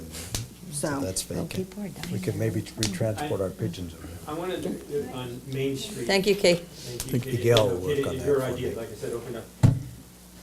We talked about, if you guys remember, a few meetings back when the mayor proposed again some potential parking improvement, crosswalk improvement, and then we talked about the sign. The only thing that's really a departure, if I'm hearing this correctly, from relinquishment fund expenditure is the sign. Yeah. So outside of the sign, parking's always been a part of the discussion of Main Street, because you have to address it, especially if we're trying to attract more business, the right investment on our part as a city to accommodate the businesses. So, do we want to revisit the parking? I mean, crosswalk. No, certainly. And Katie just came up and just reiterated that again. So I think that's a natural, but what about the parking? And I would like to Yeah. discuss that as well, because although the downtown-specific plan calls for some possibilities of rearranging parking, I just don't see the median going away anytime soon. I just, and going away from 4 lanes to 2, I just don't see the change within our community to go in that direction. But certainly addressing the parking concerns that people have downtown, I think is very important too. So I would like to discuss it and then see where that takes us. I also don't think anything stops us from doing some things that would make the crossing safer. Yeah. I don't think that, some warning lights, some different signage, some lighting at night, maybe something that we could design to do that does not have an impact on the repavement of that street or the water line. Maybe something that could be on the median, maybe something that could be on the sides, something that where we don't have to resurface something in order to get it done. And when we do it, we don't have to tear it out when we redo the street. Some kind of plan for that would make it more be safer. I think there's a need for that both here at this crosswalk and the one up by the theater. But the problem is, I think with the theater one is the median and how do we handle that? And maybe we take out a portion of it though. But I mean, there are some areas there that I think we can look at. But as far as safety's sake go, now Caltrans controls the crosswalks out on the highway, and they're not necessarily. They're the ones that would be responsible for that. We could request that through them, but they make that final decision. So a couple distinctions highway. with reference to the crosswalks. The leg of Main Street that is west of Brawley Ave on one side, First Street on the other, that's all Caltrans right of way. Crosswalks mid-block aren't going to happen. They happen at the controlled intersections only. When it becomes our right of way, we may wish to look at lowering the speed of Right, travel, right. creating Flashing different lights or traffic, something. calming mitigation to slow people down. And we can also ask Caltrans for things, And whether we they do can. it or not, doesn't mean they will. but I mean- Exactly, and that could be addressed at ICTC, Right, and so right. I can actually address that in the coming days you as go. well. So, with respect to, we did have a fatality there recently, so that can be addressed by me directly with Caltrans. Right, and it So- doesn't have to necessarily be a crosswalk, maybe a warning light when you're coming up that Flashing hill, light that to possible reduce speed. pedestrians crossing, something going on, so that they know that, reduce their speed, whatever. Maybe Caltrans is willing to do something with that. One other item of note, and I know council is aware, but perhaps the community isn't. As a result of the discussions that occurred at the last council meeting, our development services director and I sat down with ICTC's executive director, and we had a really unusual opportunity to turn around an application in less than 24 hours. And thank you very much for that. Yeah, a lot of work, I know. I want to thank Gordon because I'm pretty sure I may have shaved some years off of his life on Friday. We had incredible support from Caltrans and ICTC, but as a result of it, we were able to get an application for a $75,000 conceptual design project. It looks at many pedestrian improvements in the downtown. The typical features are bulb outs as a traffic calming measure. So on each side of the Texaco to Inferno, there would be a different treatment. And the center median would become a form of island to hold people because of the length of the crosswalk. But that's simply one location. What we used is the diamond as a place for, we identified all the existing hatched crosswalks that are currently out there, which are numerous when you look at the diamond. We have them not only in front of Billy Hendigas's building, but we also have them on the side of Boys and Girls Club and library to transit station. So there are many, many different ways to think about pedestrian crossings and the mix of pedestrians with cars, and hopefully we don't trade off what is the preferred mode of mode of transportation, which is vehicles, but also think about people who are walking and enjoying the downtown in a different way than maybe recent times have suggested with the high levels of vacancy. Well, I mean, if we're looking at honestly changing the way the downtown landscape is, and we're trying to build business out there, whether they're boutique businesses, arts district businesses, or restaurants, you're going to have foot traffic. No matter how you slice it, you're going to have foot traffic. So I think anything that we do to improve that safety and improve, really, they're facade improvements as well. I mean, it's an improvement to the way things look as well, aside from just, the safety features, right? So anyway, I think it's fantastic. And Gordon, thank you very much, and Rosanna, for the work that you did. Thank you very much. Hi, I just have a couple questions, a couple of recommendations and notes to add regarding the downtown area. basically what I'm seeing and working in the Small Business Development Center, we're looking for a different trend of new businesses coming, like Katie mentioned, about different services to be provided. So right now, what we need to go through, it's helping out to maintain, enhance, and improve and foster growth. What we're going to do to help out those businesses, not only to maintain and doing more, also to foster to have these arts or other services or other kind of businesses to be in downtown or any area of Brawley.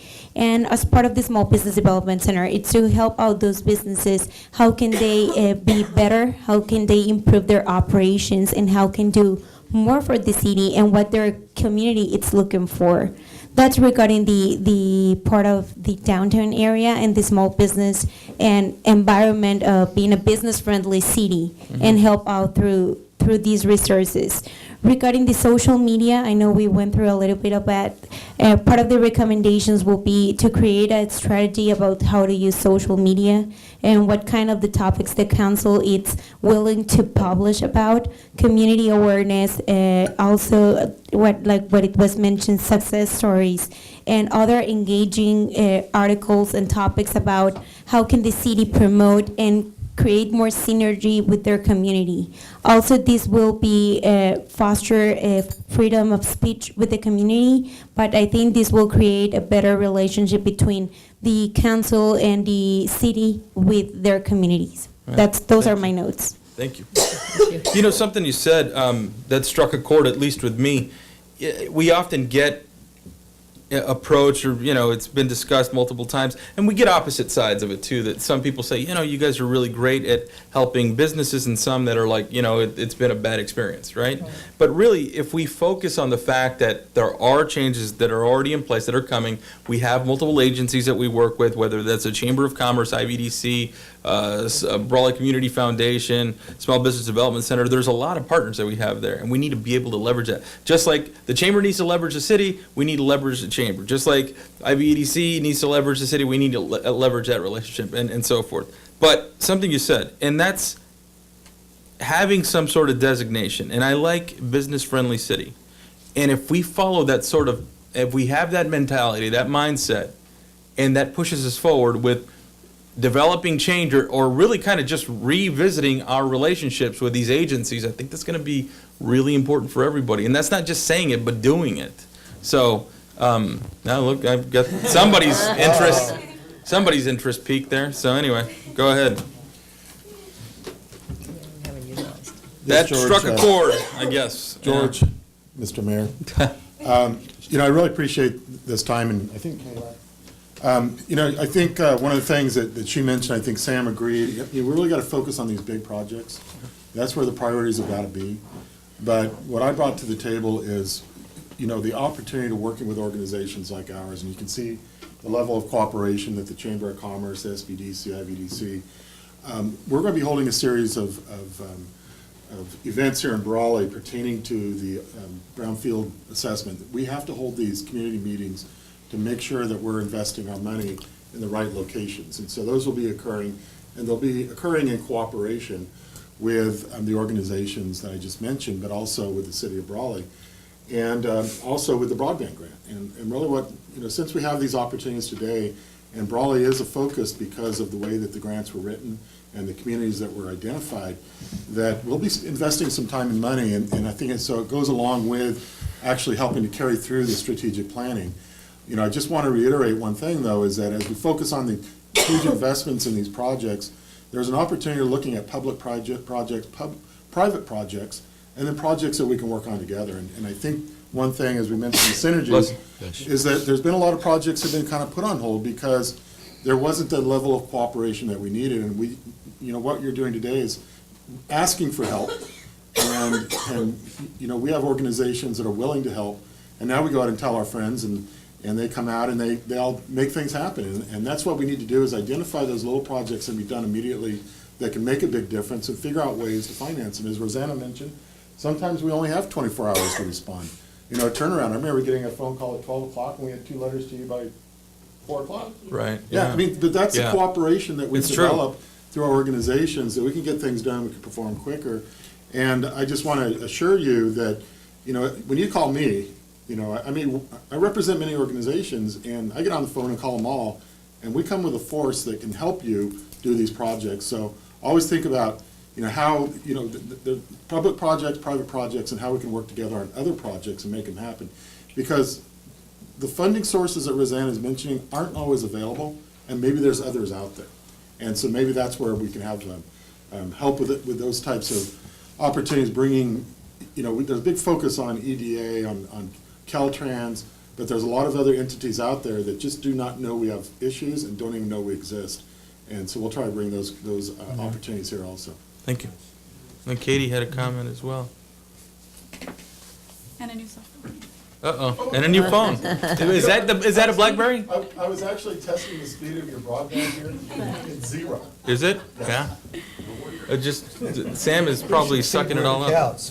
But that's a BlackBerry, so it doesn't count. I agree with Tim in that these projects are important in that you do have many partners that you can call to leverage and working with. One thing that George, you brought up that made me think about business friendly. We had this conversation earlier this morning as we talked about one business that has an opinion of the city's business friendly and one that has the opinion that they're not. And one of the things that we've been able to identify from the chamber's perspective is that the difference in opinion really comes down to the matter of knowledge or education.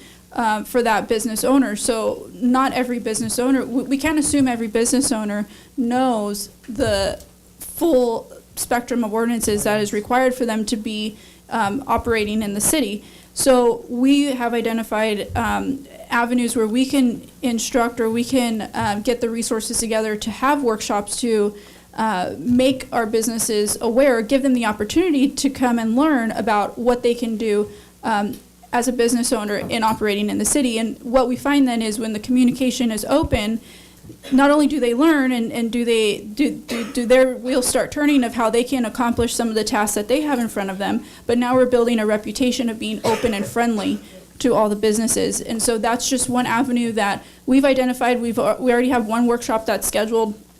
It is a cottage food permitting process. We're doing that in conjunction with the health department, and with Gordon is helping us as well here to coordinate getting that information out so we can get people who are operating in their homes not permitted to get them legalized or get them legitimately permitted. So that is one aspect when we talk about being business friendly. We've identified we can do more workshops to educate and have the information available. Yeah, thank you. I'm absorbing everything that everyone's saying, and most of you know, like, I think of ideas like on the spot. I'll write down notes and then I'll follow up. So I like what you said there, Katie, and Tim as well. So good stuff.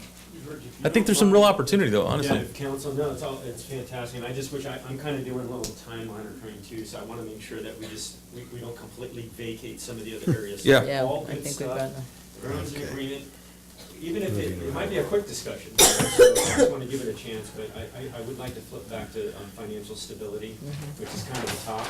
But I think it's good, maybe we're talking about that now that we've had this discussion, so we can kind of prioritize our thoughts a little bit going into.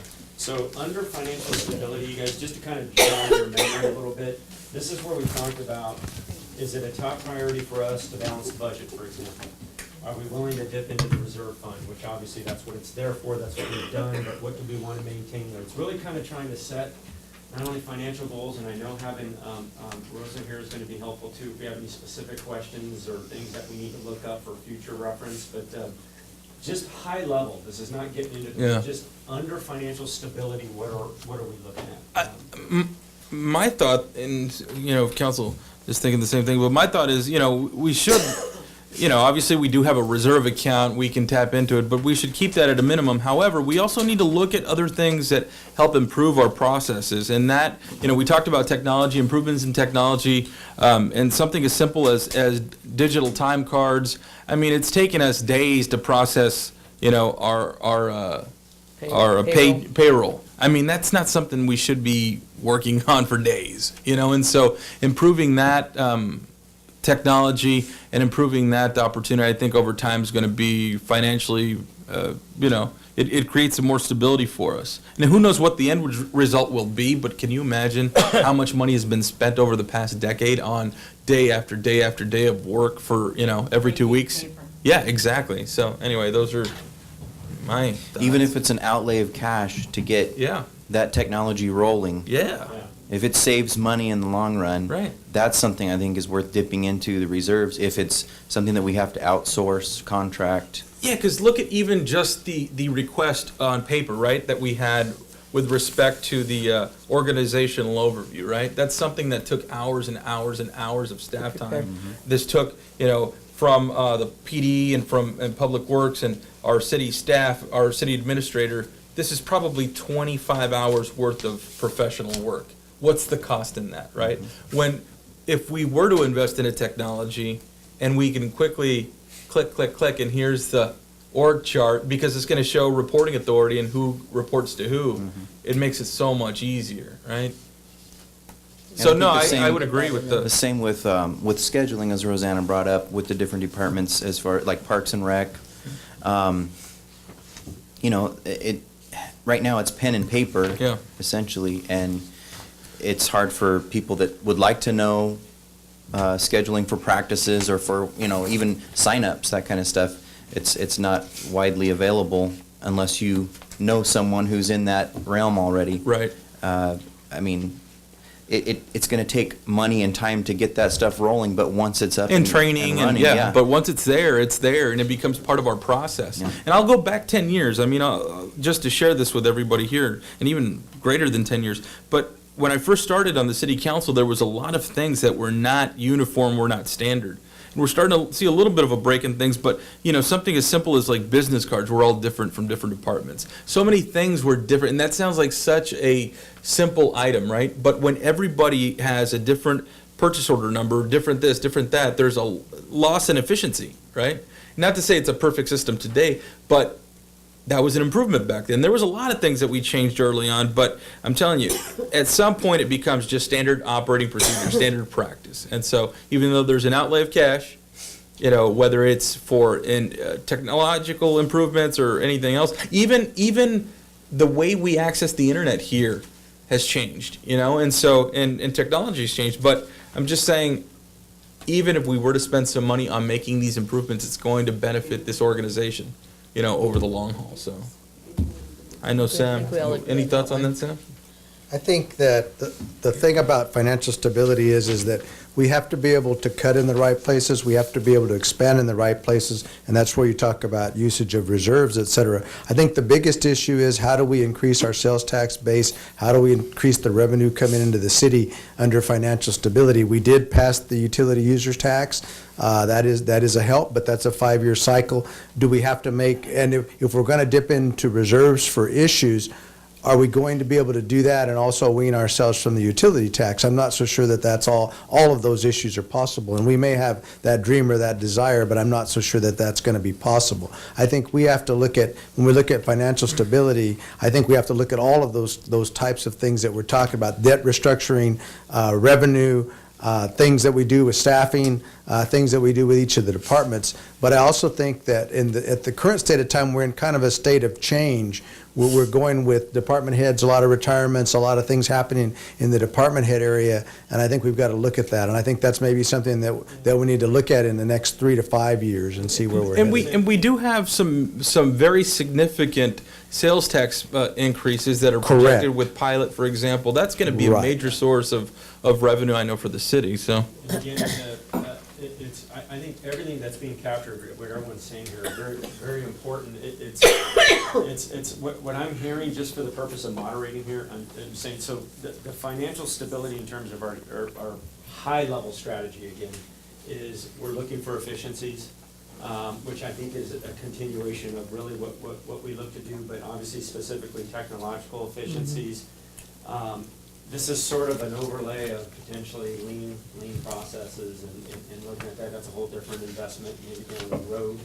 I don't know if, we want to embark on something like that and how that applies to public agencies. I'm sure there's best practices out there we can maybe leverage through California League of Cities. But is there an appetite, I think, within there's times we want to be aggressive, I think, a little bit and we've had some years like that, where we wanted to step forward with certain capital expenditures and projects, such as, how aggressive are we willing to, are we willing to restructure debt or even go further into debt for a main line in Main Street for water? Are we? Right. It's those kinds of things. If we can get that discussion going here, better than having discussion a month from now during our general fund workshop. Yeah. So we can all go out, maybe do our respective research, engage with staff, have better discussion. So it's just those things. Years past, you guys, I'll just tell you, we've said almost every time we wanted to get as close to a balanced budget as we can. Obviously, that's had its challenges, significant challenges. I have to laugh because that actually is a really important direction for me to receive. Yeah. If that is your highest priority, is for operational revenues to match operational expenditures, it's extremely important that that is conveyed as consensus of the council so that the budget that does come to you for consideration reflects that.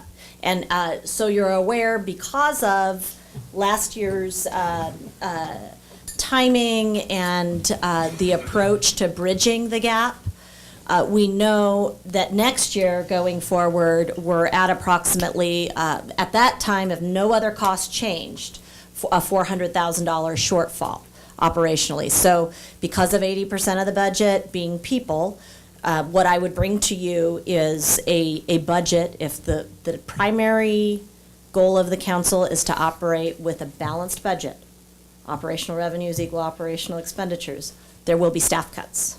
Or we'll take advantage of some of our vacancies, but either way, a reduction in staffing. So really, really important.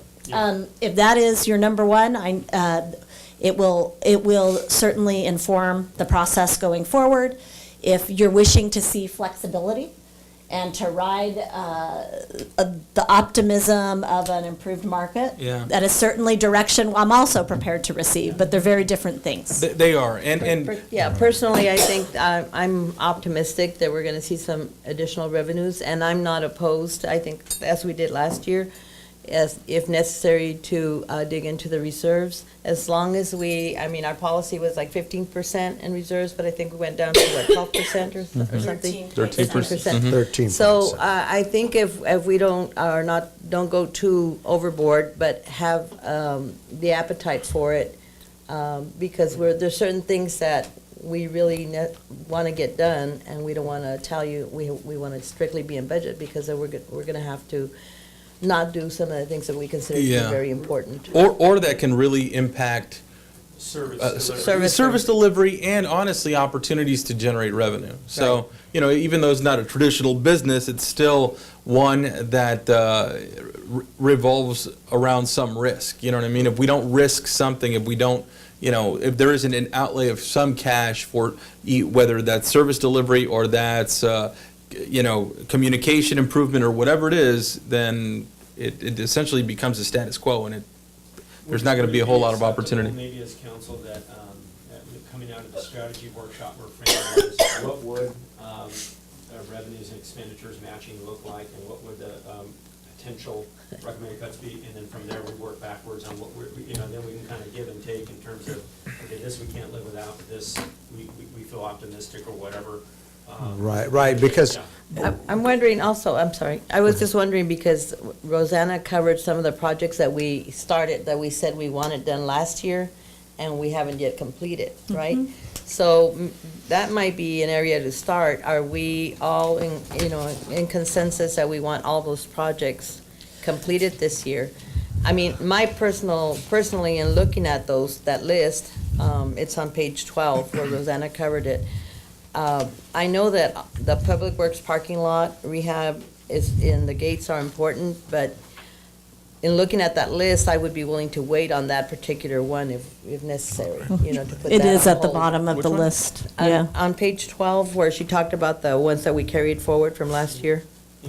Norma, I think Yes. also there was, I think it was Guillermo's presentation going back a few months Where he had the back. projects, yes, Yeah, listed. probably the ones that are grant funded, that are time Yeah. sensitive, where we kind of Well, we prioritize have them to do those, yes. take advantage, that's Right. again stretching every penny and every dollar. Are those All the of ones these that that are are listed there? here, Yeah. with the exception of Wildcat, oh no, I'm sorry. Oh, Wildcat Wildcat is is a CMAQ-funded project, but it is the only one amongst all of these. The Lions Center pool, I'll share with you, we have, there's some saving grace out there that we have been able to continue operating with some of our facility challenges there. So what we're running a risk of is being shut down. So as long as you're willing to run the risk of the public health department saying, the plaster issues are advanced enough that the exposed rebar, we've tried everything to patch, and we have been very fortunate. 2 years ago, they were very focused on it, and we were super fortunate that This year they this last site visit did not result in laser focus, but it was a day with a lot of kids in the pool. But I think Holy you- night swim. I think you do have to give us our options, though, on all of that, Right. because, like, if we look at, like, the pool plastering or whatever, I think you came up with a statement of the $400,000 that you think we're gonna look at in terms of revenue and balancing budget, right? However, that's not in consideration of what we put into reserves. That's not considering, that's putting that money into reserves, the 13 point whatever % that we're doing versus the 400,000, which you say that we need. And then we have to look at these other projects. How do they fill in on those projects, and how do they contribute to that budget amount? And are they part of the $400,000, or are they not part of the $400,000? The 400,000 is operational expenses. It's not capital projects. Right. So anything that's capital projects, they're seen as one-time monies. Right. And we've even treated the regional board settlement figure as one-time payments. Right, So right. if we count that in, we're 533,000 as a gap. Right, so that's what I think we have right. to look at, and you have to give us those options, and then we can prioritize this list anytime that we want to. But I mean, it's still a question of prioritizing, that's what we're gonna have to do. So what you're gonna do is department heads and yourself are gonna give us a budget, and you're gonna show us with a reserve, and then you're gonna show us where we're at in terms of what we may need to do in terms of revenue. And then we have to make the decision whether we pull from the reserves, or whether we use the reserves for a project, or some other type of project, and then we have to make those kinds of decisions. So I think that's really what we're looking for you to do. I don't think we're looking for you to get as close to a balanced budget as you can get, but we also realize that there may be issues there that are going to require a council decision in order to reach that balance, or in order to reach some form of balance there. So- And I think honestly, with respect to time, you know, because I know that could be very time consuming, but I would just say good professional estimates, and that could just be something that, you know, based on experience, it doesn't have to be so well defined, especially projects that you know, like the pool we've been talking about, so you may have a better understanding of what that cost will be. But other things that we're talking about, I think if there's a good professional estimate of cost, I think that would be important for us to know. And then, you know, once it's finalized. I do think we're going to look at a comparison. We're going to look at a comparison versus what we were 3 years ago or 2 years ago, what we were this year in terms of revenue, and what type of revenue came in, and then what we're estimating for Just so this. folks are aware, we don't come up with the escalators in isolation. We do it with Right. the help of our sales tax auditor. Yeah. I So it's understand that. an informed process, that it's not just pure. That's not guesswork. Yeah, Guesstimation. it's not guesswork. I understand that, but I do think that we made some conservative estimates this time that may bear themselves out, and that may be the way they end up at the end of this year. But we also made some that may not be as conservative, it's in our but we made a favor. lot of real conservative. We left a lot of revenue the same, and I don't know No, that's going to be a last year, just as a factor. refresher, we assumed that we would be successful with the utility user tax, and we Correct. were very optimistic about our projections. And that's what we did to bridge, and still had the $400,000 shortfall. But there was an appetite of the council to take that calculated risk, and we did, and hopefully we'll have the audit numbers available for the year prior to show us how we did And we against lowered the our estimates. reserves and everything. That's Yeah. what we want to see, that comparison, I think, and we need to see that sooner rather than later. We want to see what's actually happening. Right. And I think we do. We get a budget report, but I think sometimes it takes to close to the end of the year before we really get a clear picture. But I think that's Right. what I think we're looking for. The estimates in terms won't of be this based budget. on this fiscal year, they'll be on the last audited financial statements. Correct. So we're still waiting on that I document to be understand that. completed. I just want to make sure that I reconcile, though, what I hear are 2 council members, maybe 3, and against what Donnie suggested, which is present a balanced budget. And what I want to draw out, just so I'm clear that I'm doing what you want to see in a workshop format, do you want to see what services we would recommend for reduction to achieve a balance? Okay, I just want to be sure, because otherwise we're identifying Yeah. layoffs.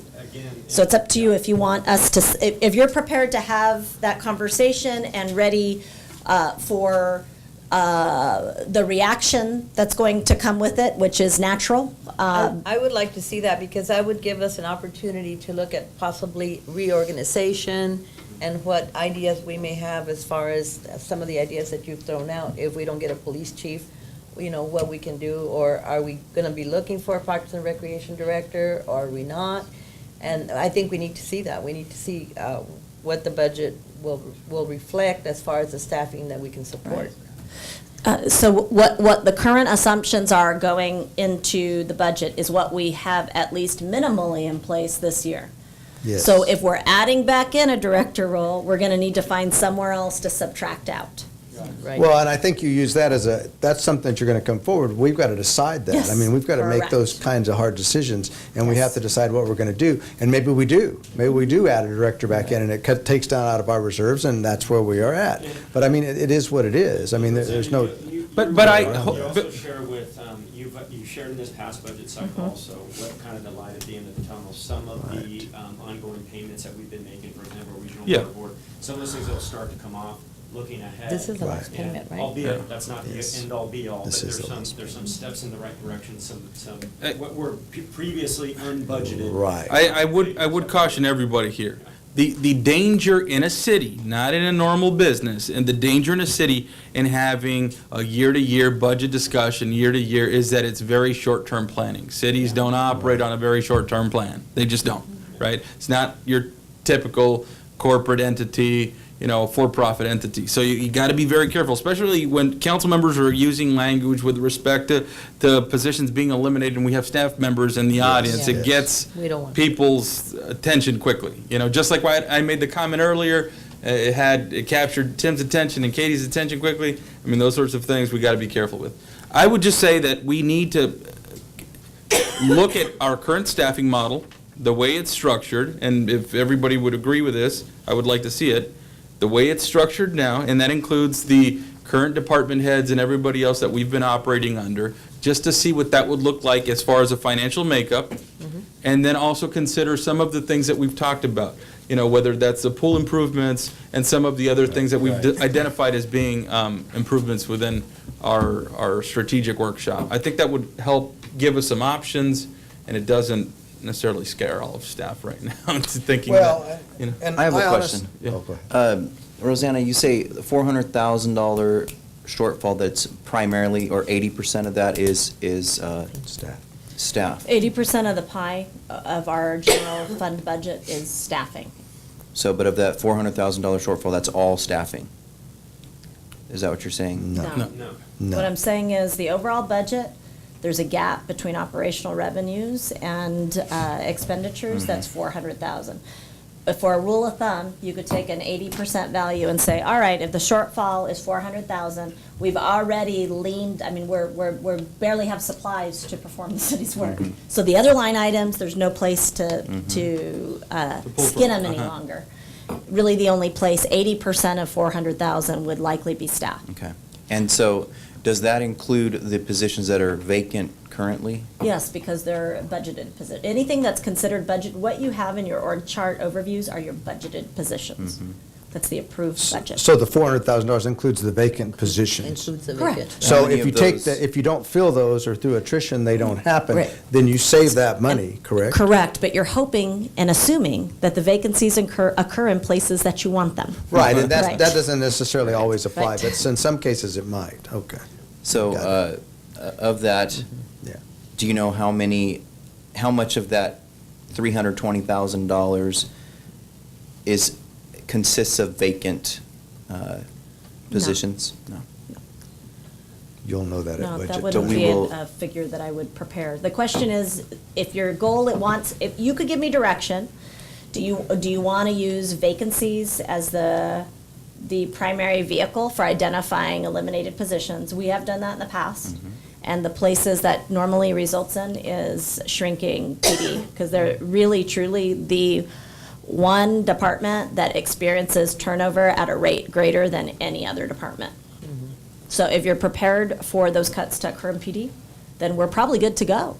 I'm betting on the vacancies that are there, I believe it's, well, we need dispatchers in order to keep communications The last going, so I report, don't think we can that's- eliminate We them. could do this, just Yeah. only because this is what I meant by weeds. That's good. It's a good discussion that we have specific I mean, I don't know if we time could allotted, function that right? way. to Get a little bit further, exactly. but is that Or we would high end level up being enough, overtime. Rosanna, for Right. kind of what is close to And that balance? starts to add up You very want me quickly. to explore what vacancies will get you? Is that? I think that would be nice to know. Look at. And that would mean that we would just look at not backfilling vacant positions. That would not mean that we would eliminate or lay off employees at this point. I mean, depending on Correct. what's affected. And it is what the appetite of the council has been in the past, but I will share with you, it doesn't always produce the results that the council wants to see in terms of service levels. Right. So we're trying to balance this incredible sensitivity that we have as a place of employment to existing employees, and balance that against why certain occupations have turnover. Well, and the strategic workshop is really important to the budgeting process, for sure. But, what I'm hearing from council too is like, can we look at, and I know Sam has mentioned it, but can we look at maybe a status quo budget and keep that? And then maybe look at maybe two other options at least, right? Right, To that's see what I think we that wanna would see. that would look like. And that would, and I certainly don't want to create a whole lot of work in the sense that, let's add all of these elements to it, but maybe narrow down the items that the council members here have identified as being, and the members of the public have identified as being important for this year. Just as a point of clarification, that place, the funds, again, most distressed are our general fund, so that would Right. affect everything that isn't water, sewer, streets, and utilities. Right. Because those will be General something fund that we. supported. In the past, it's general fund where the most of the 400,000 shows up, if I'm not mistaken, right? It's all general There are fund. anyone who isn't water, sewer, streets, or grant funded, a grant funded only position, is general fund. So most of that shortfall in the budget, if there is a shortfall in the budget, will come from the general fund, correct? That's where The we've only had this. shortfall I'm referencing is the general fund. The only 400,000 is only the general general fund. fund, 80% is compensation, Right. and 50%, probably 52%, if I remember correctly, will be public For safety. general fund, yeah, for general fund only, and public safety is the biggest part of that, right? So Got it. as long as public safety being a given, you're willing to revisit that, which is kind of why I chuckle a little bit about it, because it suggests that it's not expensive to accomplish or isn't a resource-intensive investment. It is a resource-intensive investment. It shouldn't just be a given. It should, we demonstrate our value system being its number one. And we're always, I think, willing to visit that. I think we've got some outside, some outside pressure on us to provide safety to the citizens of Brawley, especially at the school level right now as we speak. And I think there's going to be some issues, and there's going to be some pressure on us to try to make some systems work for us, maybe either through the school districts or through the help of the city in order to make that work. And so I can see us talking Yes. about this for a long time to come. Most certainly. The good news is, one of our school partners has indicated they will be moving forward, and we hope that we can incorporate that in a formal way into the budget discussions, so we show a school resource officer being funded entirely. I did by have a Brawley Union High discussion with School. one of the schools regarding that, and that was that is their intent.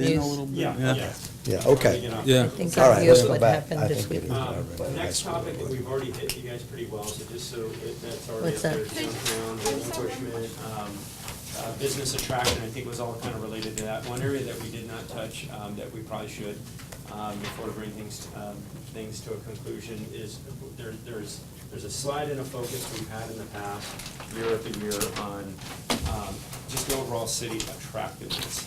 So I know it relates to a lot of what we talked about downtown, but now we've got to get our eyes out of downtown, for example. I know there's been past and present focus on parks, past and present focus on certain, ends of town that need attention, et cetera. So this is just overall attraction, attractiveness, city maintenance, aesthetics, et cetera. Aesthetics. So- One thing I did want to focus on and seeing if graffiti's always important, and then we have the graffiti abatement officer, whether, that we're going to fund that position full-time or not. But one thing that I do want to look at is our alleyways.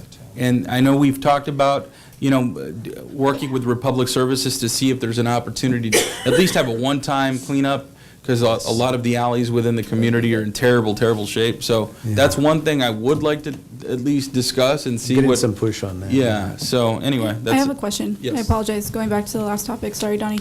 My one question is, do we have benchmarks or growth factors that we can look at as a comparative to other cities? I know in my industry and several other industries, there's benchmarks. Is that something that is out there for cities? What kind of control are you talking about, financial? You mean Yeah, financial sales tax benchmarks. revenue, financial Adopted benchmarks? information. The adopted budgets are public. We have access to information from the Board of Equalization, but we can't publish it. Okay, well, that answers that question. And then I just wanted to make a comment from the last council meeting. It was mentioned that there was a sales tax decrease of 13%, and that was attributed to the lack of tent sales in the Walmart parking lot, which you guys had discussed. And I just want to throw it back out there. Use your partners as leverage. That's just a phone call for us to set up a tent sale with one of our members. So we have workability to bring those sales tax where they need to be. Thank you. Thank you for that offer. We'll take you up on it. Well, I think so, with Yeah. some new owners of some of the car dealerships now, subject to. Yeah. So attractive cities, great alley. Alley, focus on alley, alley. one-time alley cleanup. So that's an anyway. action item for George, I guess, already, that he's gonna take care of. Action item. Well, I don't know if it's- That's an action. Is that an I like action item for Rosanna, George? No, it's just an item No, to I- discuss. I I think love that it. we need to look to see if we can get, cleaning the community is really important, whether it's. Oh, the other item, and maybe this is in line, and I know we've gone back, but we used to have a code enforcement officer. I know I've talked to at least Luke about this, and I know I talked to Donnie about it in the past. And I've talked to you about it And too, Norma, yes. and Sam, I know we've talked had the about it, discussion and we've many had this discussion many times, but at the very least, looking to see if we can have a contract code enforcement officer, just somebody, and I don't know if the offer's still valid or not, but I know I talked to our previous code enforcement officer, and he's considered doing it on a contract basis, without any, employee benefits or anything of that nature, but he's already familiar with the process, and just seeing how we can utilize somebody like that to really address some of the code enforcement issues that we have throughout the community. I think that would be really important, because right now we're dependent on our city attorney, our city staff, and it's just not something that they normally do. When it's somebody, it's face-to-face, they interact, I think anyway, food for thought. That would help improve things aesthetically, I think, considerably, so. Our fire marshal's probably the closest. Right, full-time right. code enforcement. Right, if not, Chuck goes over there and, it's like they know they're in trouble at that point. Maybe so. Chuck's part-time. Anything else? Besides that. I have a question that goes back to the downtown aesthetic improvement. The facades on those stores, are they both the outer facade and the inner facade, the storefronts themselves, are those all the responsibility of the property owners? Are some of those in city right-of-way or city property? No, that would all be the responsibility. It all belongs to the. But what were your thoughts with respect to that? I didn't know if it was gonna be partly the city's responsibility to make some of the aesthetic improvements on those Part of the facades. problem, there's some belief, I don't know to what extent, that that's the case, Mhm. and that, it's been Yeah, repeatedly we- said, not that, it's a great question. I think what you're thinking is that there's something within our control that we can address, that gives us something to work with. Right.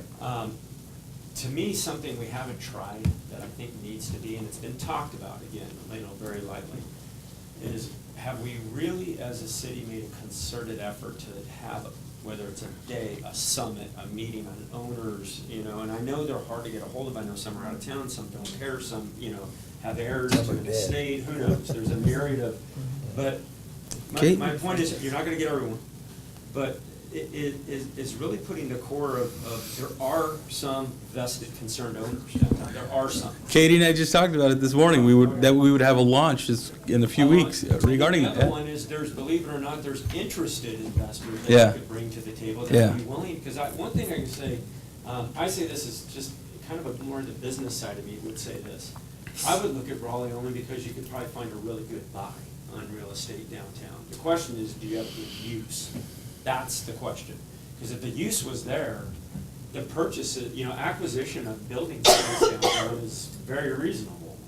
Obviously the investment you have to make to bring it to something that you want to make attractive is going to be expensive. But we have example after example of businesses that have already started doing it. They've already done that. They've taken old unreinforced masonry again and turned it into something that I think has become pretty darn attractive. So how do we seize that momentum and that synergy and keep moving our way down toward the 600 block, 800 block, and keep moving? So it's investors. So what if we have a combination of potential investor, prospective investor, current building owners, want-to-be building owners, whatever, and we talked about no-fee zone. We talked about where the city can play an active role in a concerted effort to get multiple buildings to change their facade. Maybe not all, but maybe multiple.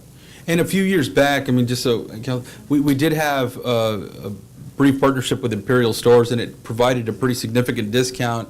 And some business owners in downtown took advantage of that for paint and paint supplies, so they were able to purchase it at a discounted rate and make improvements to their facilities. But, coincidentally, Katie and I, we discussed this morning of having some sort of kickoff event, not only to rebrand the relationships we have with like the Chamber and others, other partners that we have, but we talked specifically about downtown buildings and seeing what we can do to help stir that interest again. So we just need to decide here as a council if that's the direction we want to take. I think it's a fantastic direction because it refocuses energy, it refocuses people's thinking, and it really gets every partner from the Chamber to IBDC to Brawley Community Foundation to Business Development, Small Business Development Center all working together, and I think it's fabulous. So, George, I really liked what Katie said about talking about synergy and using these other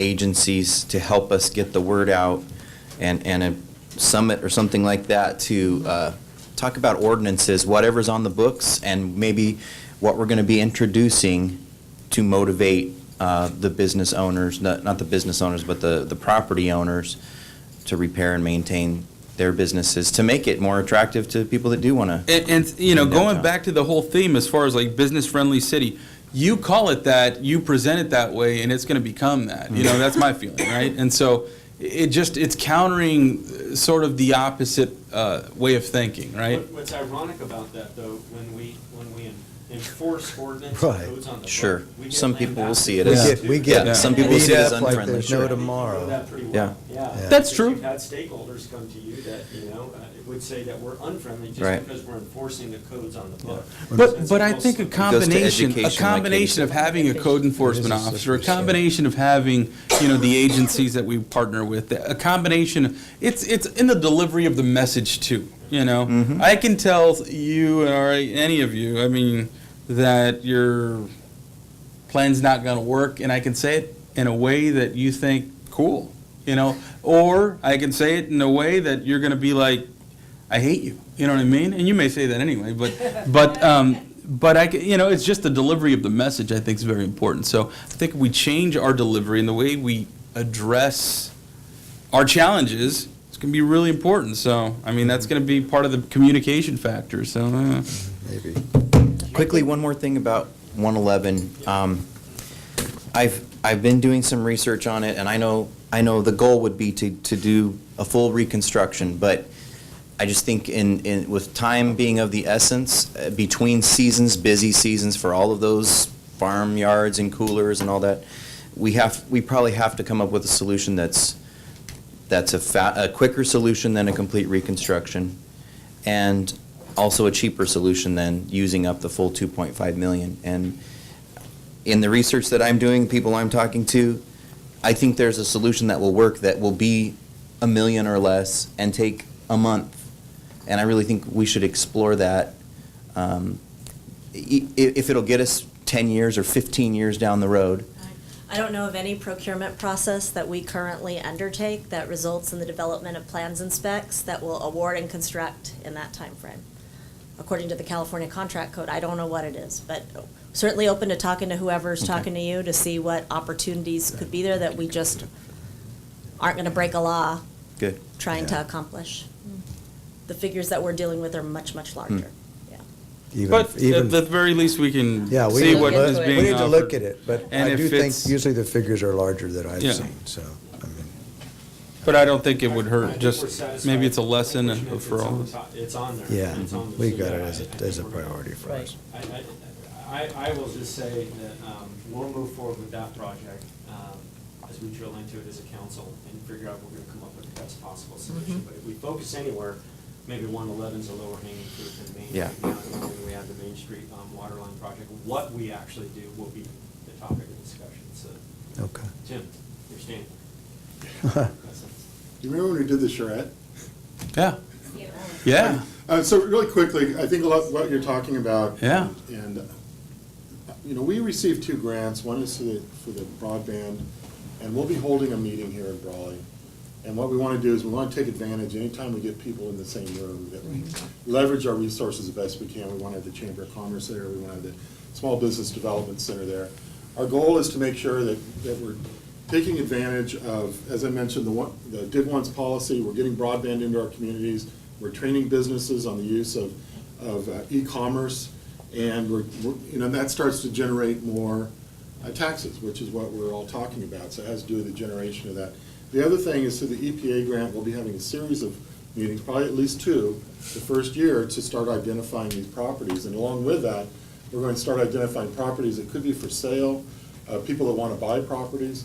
And so one of the big challenges here is there is an assumption in this community that every single piece of property is contaminated.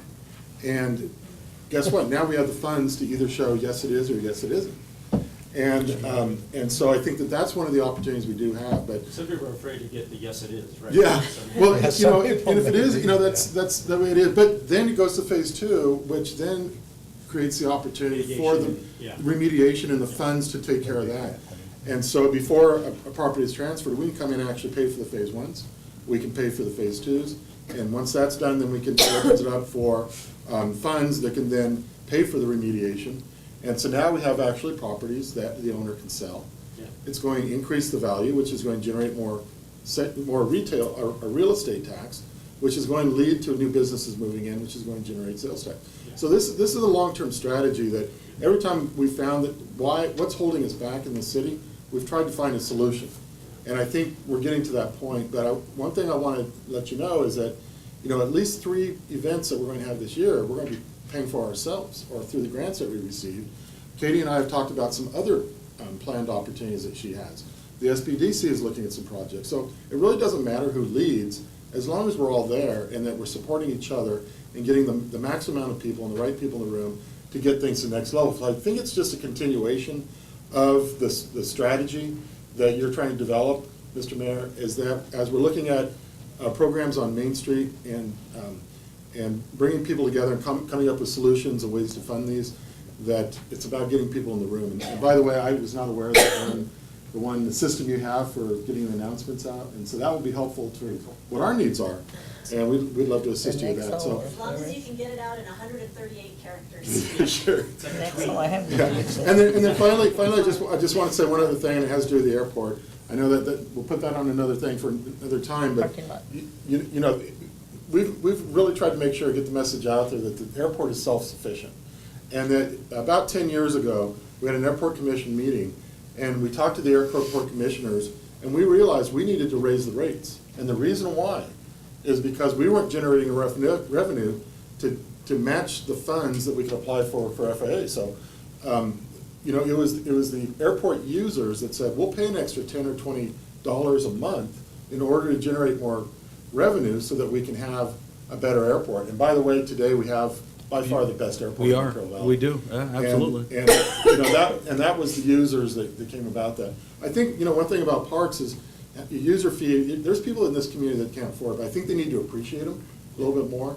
And we need to bring back the adopted park policy and look at ways, I don't know how many dollars we've invested from the Rotary Club into Rotary Park, but we need more opportunities for communities to get involved in supporting the park activities and creating an endowment so that we don't go through these cycles of up and down. We probably have, I know we have the best parks in the county, and we want to keep them that way. And we also need to think of other strategies to help fund those, like I said, with Rotary and other organizations stepping in.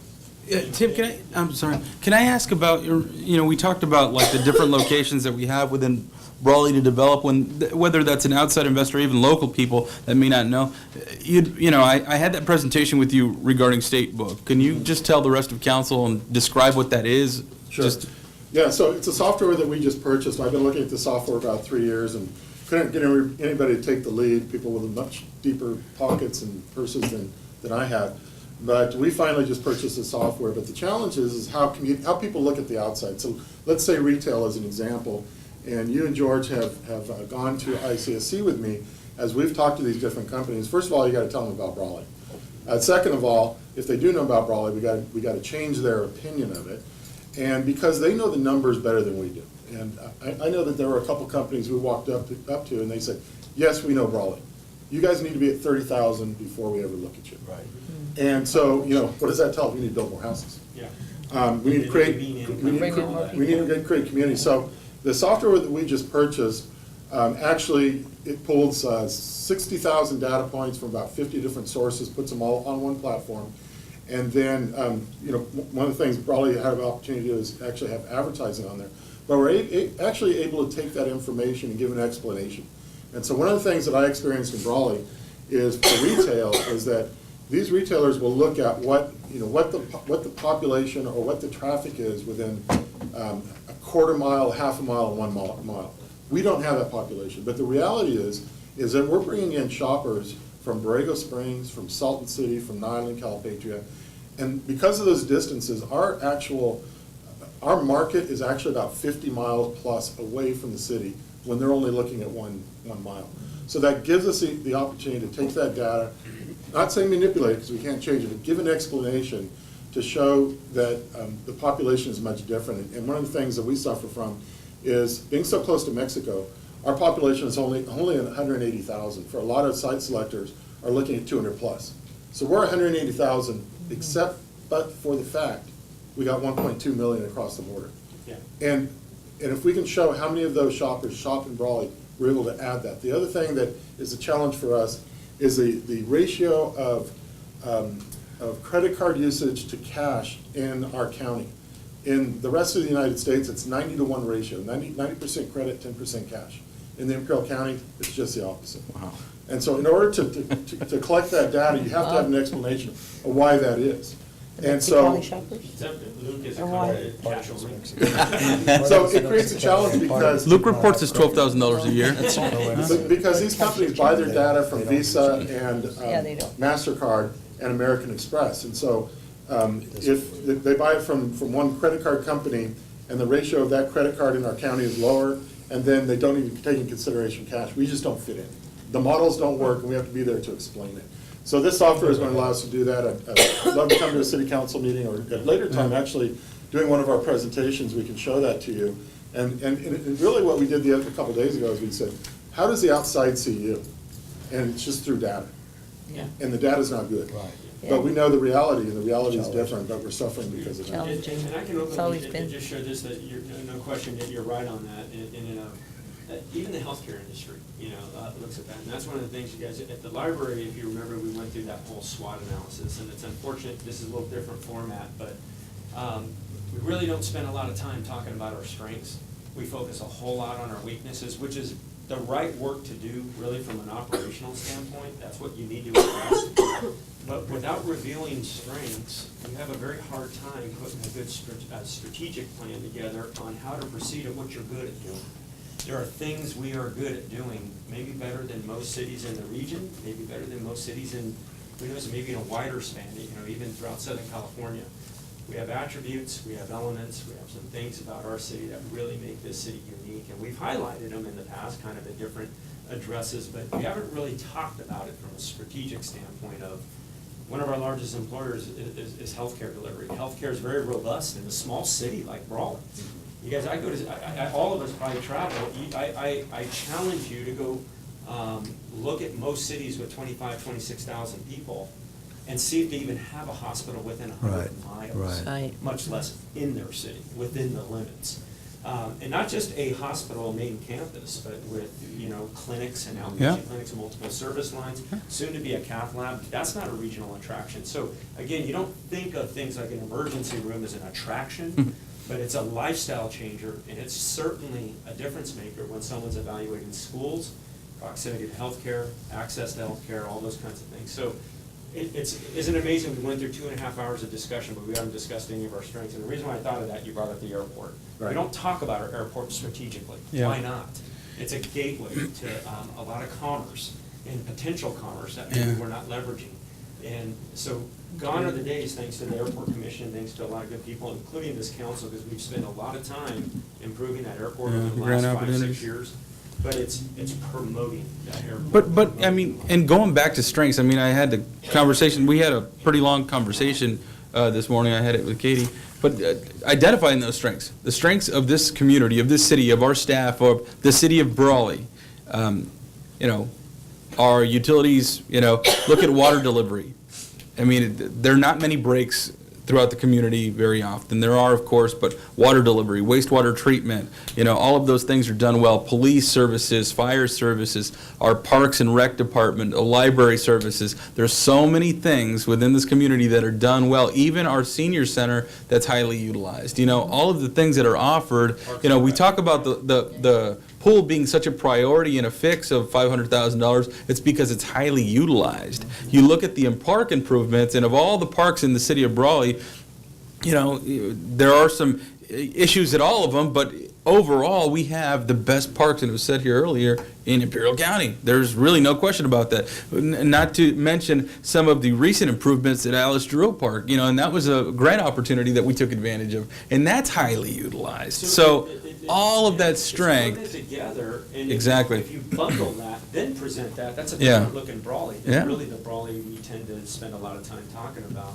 I think part of that, Donnie, with as we increase our publicity of things that we offer and social media, that kind of stuff, there's a real opportunity to also publicize what we're getting right. Well, that's what I'm saying, the wins. We need to Yeah. publish our wins, and that's one thing I felt, and I said it during my address, is that if there's one weakness in what we've done, or one thing we haven't done well, is not really publicizing the wins that we have, on a weekly basis. This is Yeah. low-hanging fruit Yeah. for you guys for us. I mean, That's easy, so man. We have to invest Yeah. in Yeah. our ability to communicate. Yes. So if it sounds like $20,000 contract to maintain a Facebook, Snapchat, Instagram account by a professional, it's actually small money. It Yeah. is. Considering what the game. It really is. We can communicate that better. I don't know, I'm using a number, I don't know what it is, but. Sure, we don't know what it would be. Whatever it's. Katie's like, I'll take your I like small 20,000. money. Yeah. We I'll put spend somebody Small forward. money to one is a fortune for Yeah. another. I just want to kind of tag team on that with Tim. I think that's a great software, and I hope that we can really utilize that and complement. We actually have a very good complement in that. Some of the efforts that we've done from the chamber with our Buy Brawley campaign and some of the videos that we've produced have gotten a lot of notoriety. And just so you guys are aware, we are getting a lot more attention. We just had, the chamber had an article published in the Beyond Borders Gazette. We have and that's going to be continuous for the next year. Once a publication, every publication will have an article about Brawley.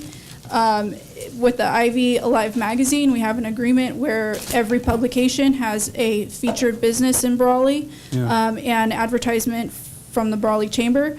So we're actively promoting the community, and we do that in many different avenues. But the idea is that if we have, and similar to why we have changed our thinking from the directory, chamber directory, which was such a big deal that previously it was a cattle call program book, we changed that to use it as a marketing tool. So now when you pick up our chamber directory, you can take it with you anywhere you go when you talk to individuals, and it talks about healthcare, it talks about the education, it talks about the small businesses and the local businesses. And it's a tool that you can use for marketing. So we're doing a lot of push to attract and to make Brawley look attractive.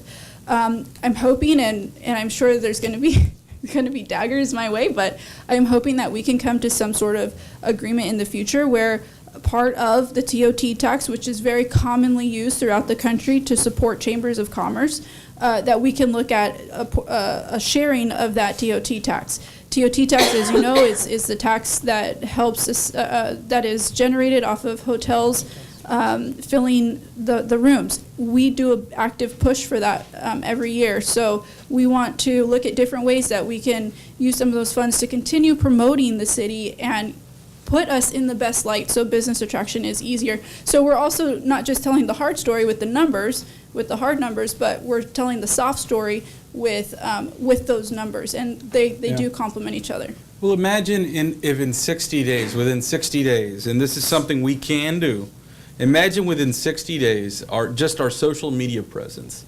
We're highlighting our wins, recent wins, things that we're working on. We're highlighting the fact that the Chamber and IBDC and Small Business Development Center are partners.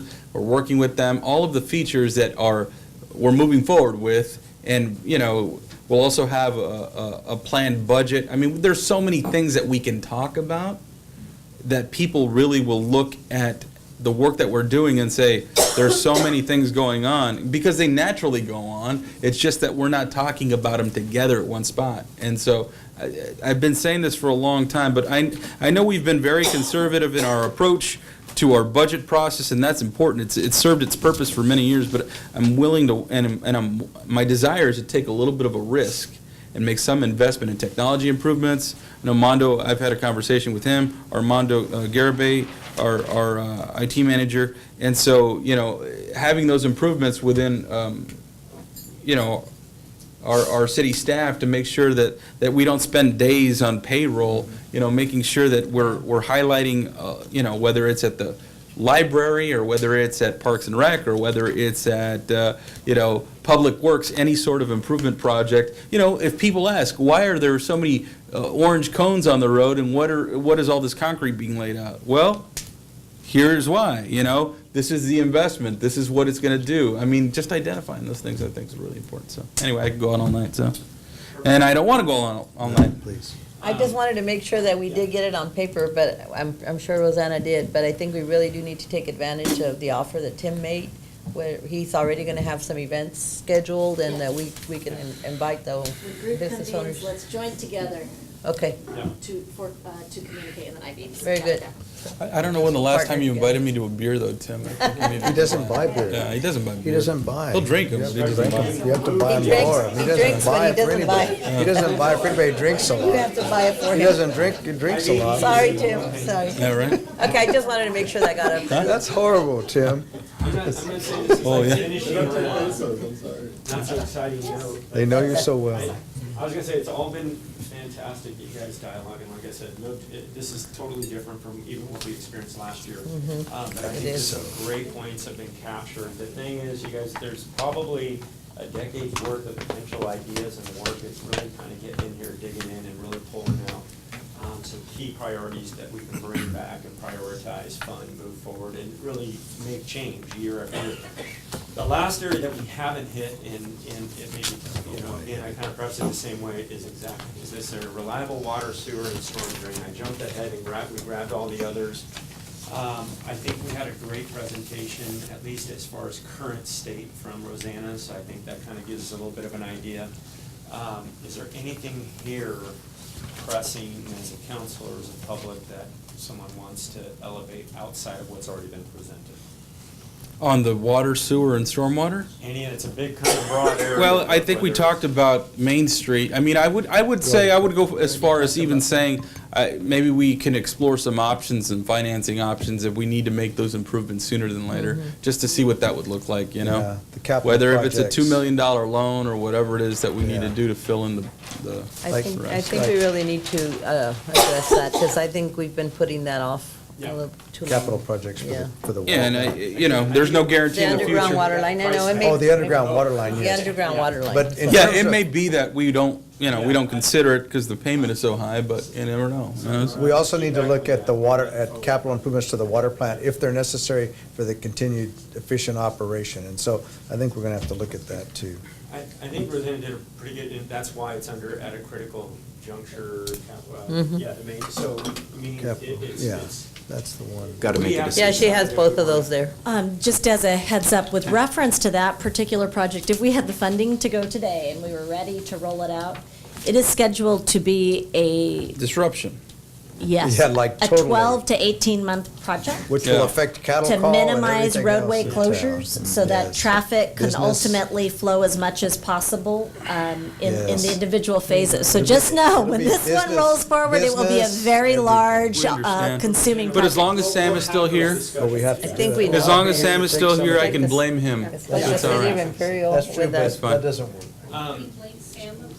Yeah. Not Put gonna blame Sam, No, don't put blame just Sam. actually in red letters.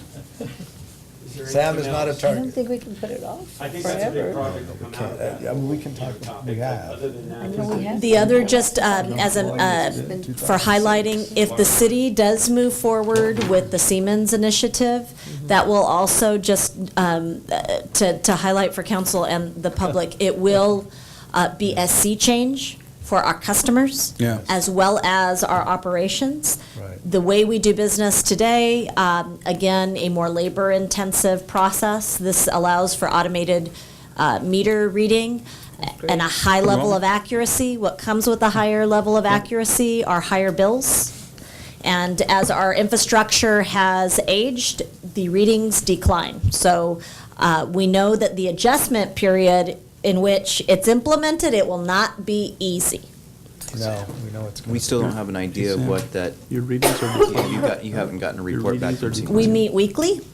We expect I the, this Thursday to have the guarantee that. results from their bench testing.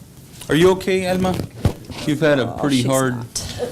pretty hard She's cold. infecting us all. I know, over she here. I just- don't know whether- She hard to- cleared that whole area. Yeah, oh, no. Well, hey, Notice nobody's around. It doesn't come all the way I don't think you saw Bill.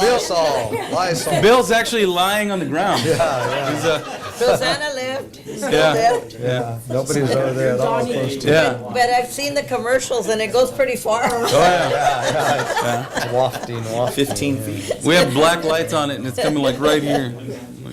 Donnie, I'd just like to say, I've got probably almost 1,000 pieces of paper in front of me that represent plans that have been discussed and detailed over the last 8 or 10 years, that some amazing ideas for the city of Brawley, most of them probably out of reach financially, but just some awesome brainstorming that's happened.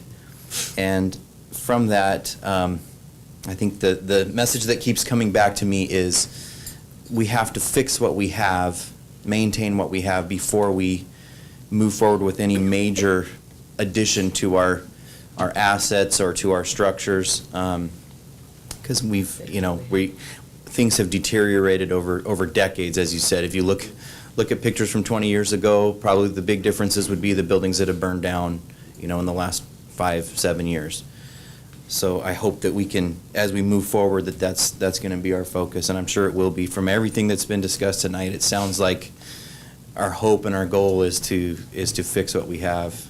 But I don't want to leave anybody with the impression that things have not been fixed over the past. There's been massive improvements, facility improvements throughout the community, additions to city facilities, additions to private facilities. There's been a tremendous amount of improvement. Yeah, so with respect to some of the plans and grant opportunities that we've taken advantage of to present these plans, yeah, some of the things are beyond the scope of what we're able to harness and offer, but I think within those plans, whether that's 5,000 pages or 10,000, whatever, there are jewels within that I think that are within reach. And so that, I think, That's what I was going to say, for any of us. Yeah. It's by no means, if anything, if there's something there that's really central that the community can get around.